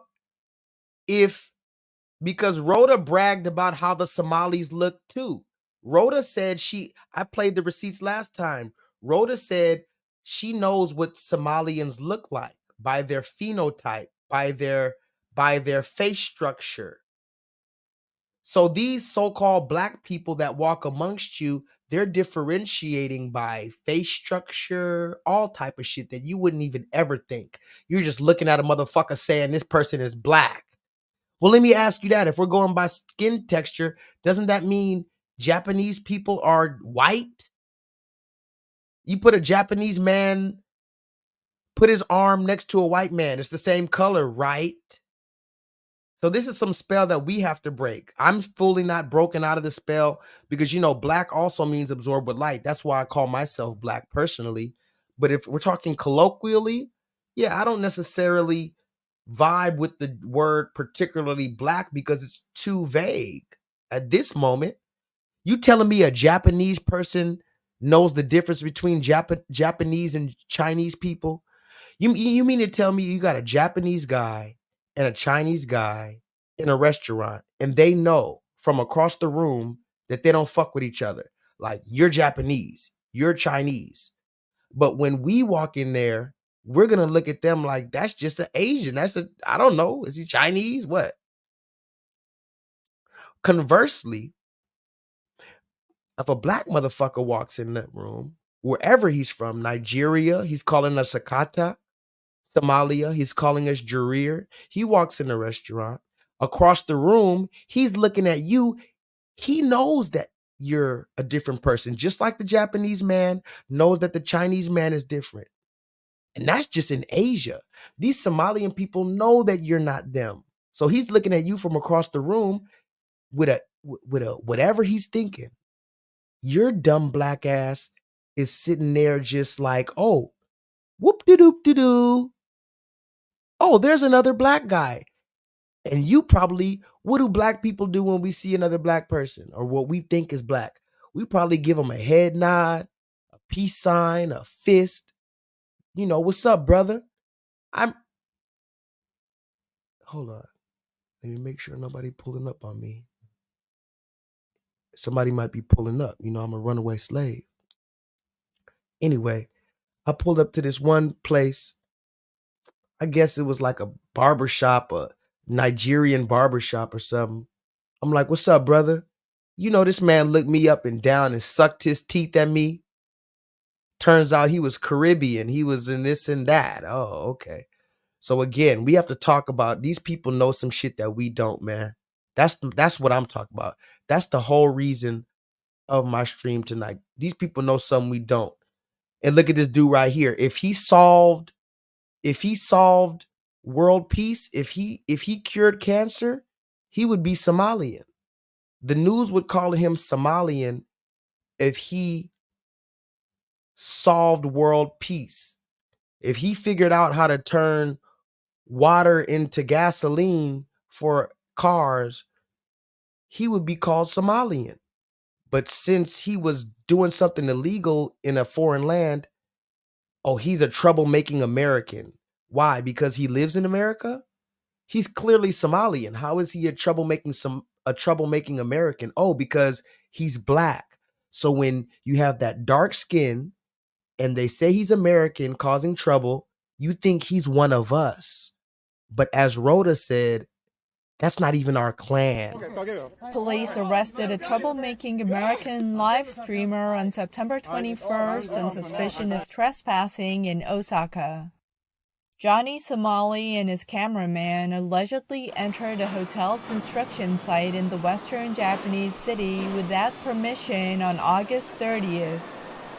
Somali, whose real name is Ismail Ramsey Khalid, broke into the site with his face masked while Branch Jeremiah Dwayne filmed him for the live stream. So he broke in there with his face mask. So what? So think about how many people. So what happens if the camera catches just his eyes? Think about it, guys. He's from America, or think about if that happened in America with a face mask. And you don't know. First of all, a lot of people don't know the difference between the phenotypes. So you just see the black skin. But even furthermore, he has a mask on. So you just see the black skin. He's automatically Black American because he's in America. You see? So a lot of the crimes that are happening are literally not Black American. That's a whole nother story for another day. Anyway, I've already taken too long. I don't want to take too much of your time. I'm going to play this last video one more time. You be the judge. I'm going to run it all the way through, and that's the end. If you have anything else to say, please put it in the comments. If you want to call in Kay, I know Kay's probably still watching. You can still call in. I'm going to give you the chance, but you can't be in my comments because what happens is when you're in the comments, just leaving a bunch of comments, you're disrupting the class. If you have something to say, come to the front of the class, just like we learned in 2nd grade, and say it. Don't be in the back of the class. Hey, anyway, what are you talking about? Imagine you're in a classroom and you have something to say to the teacher, or you have a question, or you disagree with the teacher, and you're in the back. You didn't even raise your hand. And you talk about, yeah, bullshit. Get the fuck out of here. And the teacher says, hey, did you have something to say? Did you want to come to the front and tell the class why you disagree with my teachings? Oh, yeah, you're just a piece of shit. Like, bro, I don't play those games. And I don't like blocking people. But if you're committed, dedicated to being a troll, I have no choice. Let me play this one last video before I'm gone, guys. And I'm going to play it. It's the last thing I say. And it is what it is, okay? I'm going to read all your comments later if YouTube doesn't delete this stream, because this was a very controversial stream. I'm gonna tell you the truth. I already got a warning just for the thumbnail before I even went live. So this stream might be banned by the time I finish. But if it is, it was still a beautiful time to be alive. But I do know I wanted y'all to hear it. What they can't do, guys, listen closely. What they cannot do, they cannot take it away from us that you heard everything that you heard tonight. Even if they delete the video and nobody else hears it, you heard what you heard tonight, ladies and gentlemen. So I'm going to play this last video and we're going to get out of here. Where is it at? Where is it at? There it is. Let me pull this up for you guys.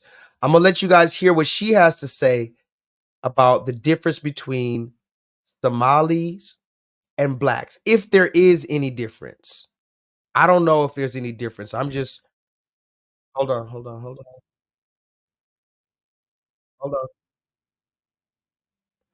I don't know if there's any difference between black and any of these other people, but I do have one question before I play this. Should Black Americans create our own clan? This is my last question. I've asked you a lot of questions, so forgive me for asking so many questions. I'm going to read all the comments later and see if I have any answers to my questions. Last question is, should Black Americans create our own clan where we realize that this person doesn't look like me and this person isn't, just because they have dark skin, they're not part of this and they're not part of my clan. And they don't get to hear the information. They don't get to this. I'm only comfortable with my clan. Should we do that? Last question, and I'm gone. I'm Somali. The project that I'm working on is very, very close and dear to my heart. It's about Somali women in Minneapolis fighting against the demolition of public housing and how that could be the second displacement of all Somali people since the Somali Civil War. So it is truly, truly, truly, truly close to my heart. So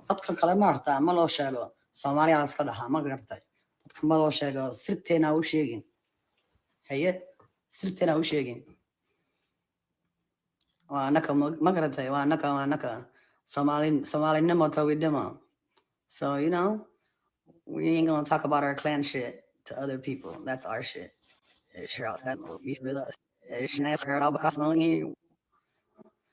We ain't gonna talk about our clan shit to other people. That's our shit. But I love all Somalis from everywhere. Somali, Puntland, Djibouti, Somaliland. I love you. For 12 years, I haven't lived anywhere where there's a Somali community at all. And my Somali is still dope as fuck. I will never forget my language. I think it's so fun, so funny. Like, you think, like, y'all, like, Somali people are the funniest people in the world. Like, they are hilarious. Yes, I lived in Owatonna. I grew up in Owatonna, Minnesota for a little bit when I was young. It was horrible. Bridgeport. It was horrible, horrible, horrible. It was a horrible little white town. I can't even. They used to sick their dogs on us. Like, we were getting chased by dogs everywhere. The teachers were racist as hell. It was horrible.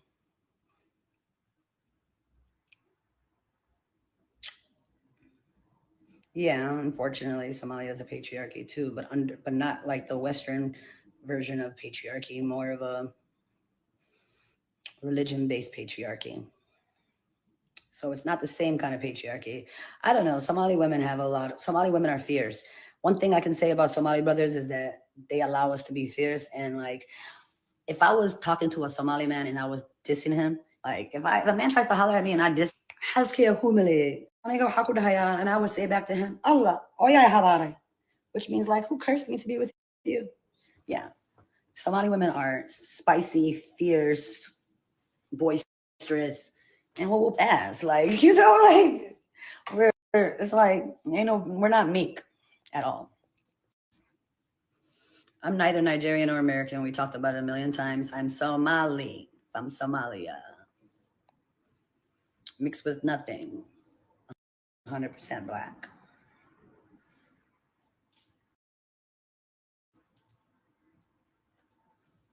And not just Black, like East Africa, where all civilization started. I'm the original woman. All these bitches is my son. I don't know. I feel uncomfortable talking about my relationship with Somali community to outsiders because it's kind of personal, you know? It's my community. I don't want to ever throw my community under the bus. We have our own issues and we have our own shit. But at the end of the day, I'm never going to feel more comfortable than I am with Somali people. I know Somali people love me and I know we love each other and we're a very hospitable culture. But yeah, of course, you know, there's misogyny, there's, you know,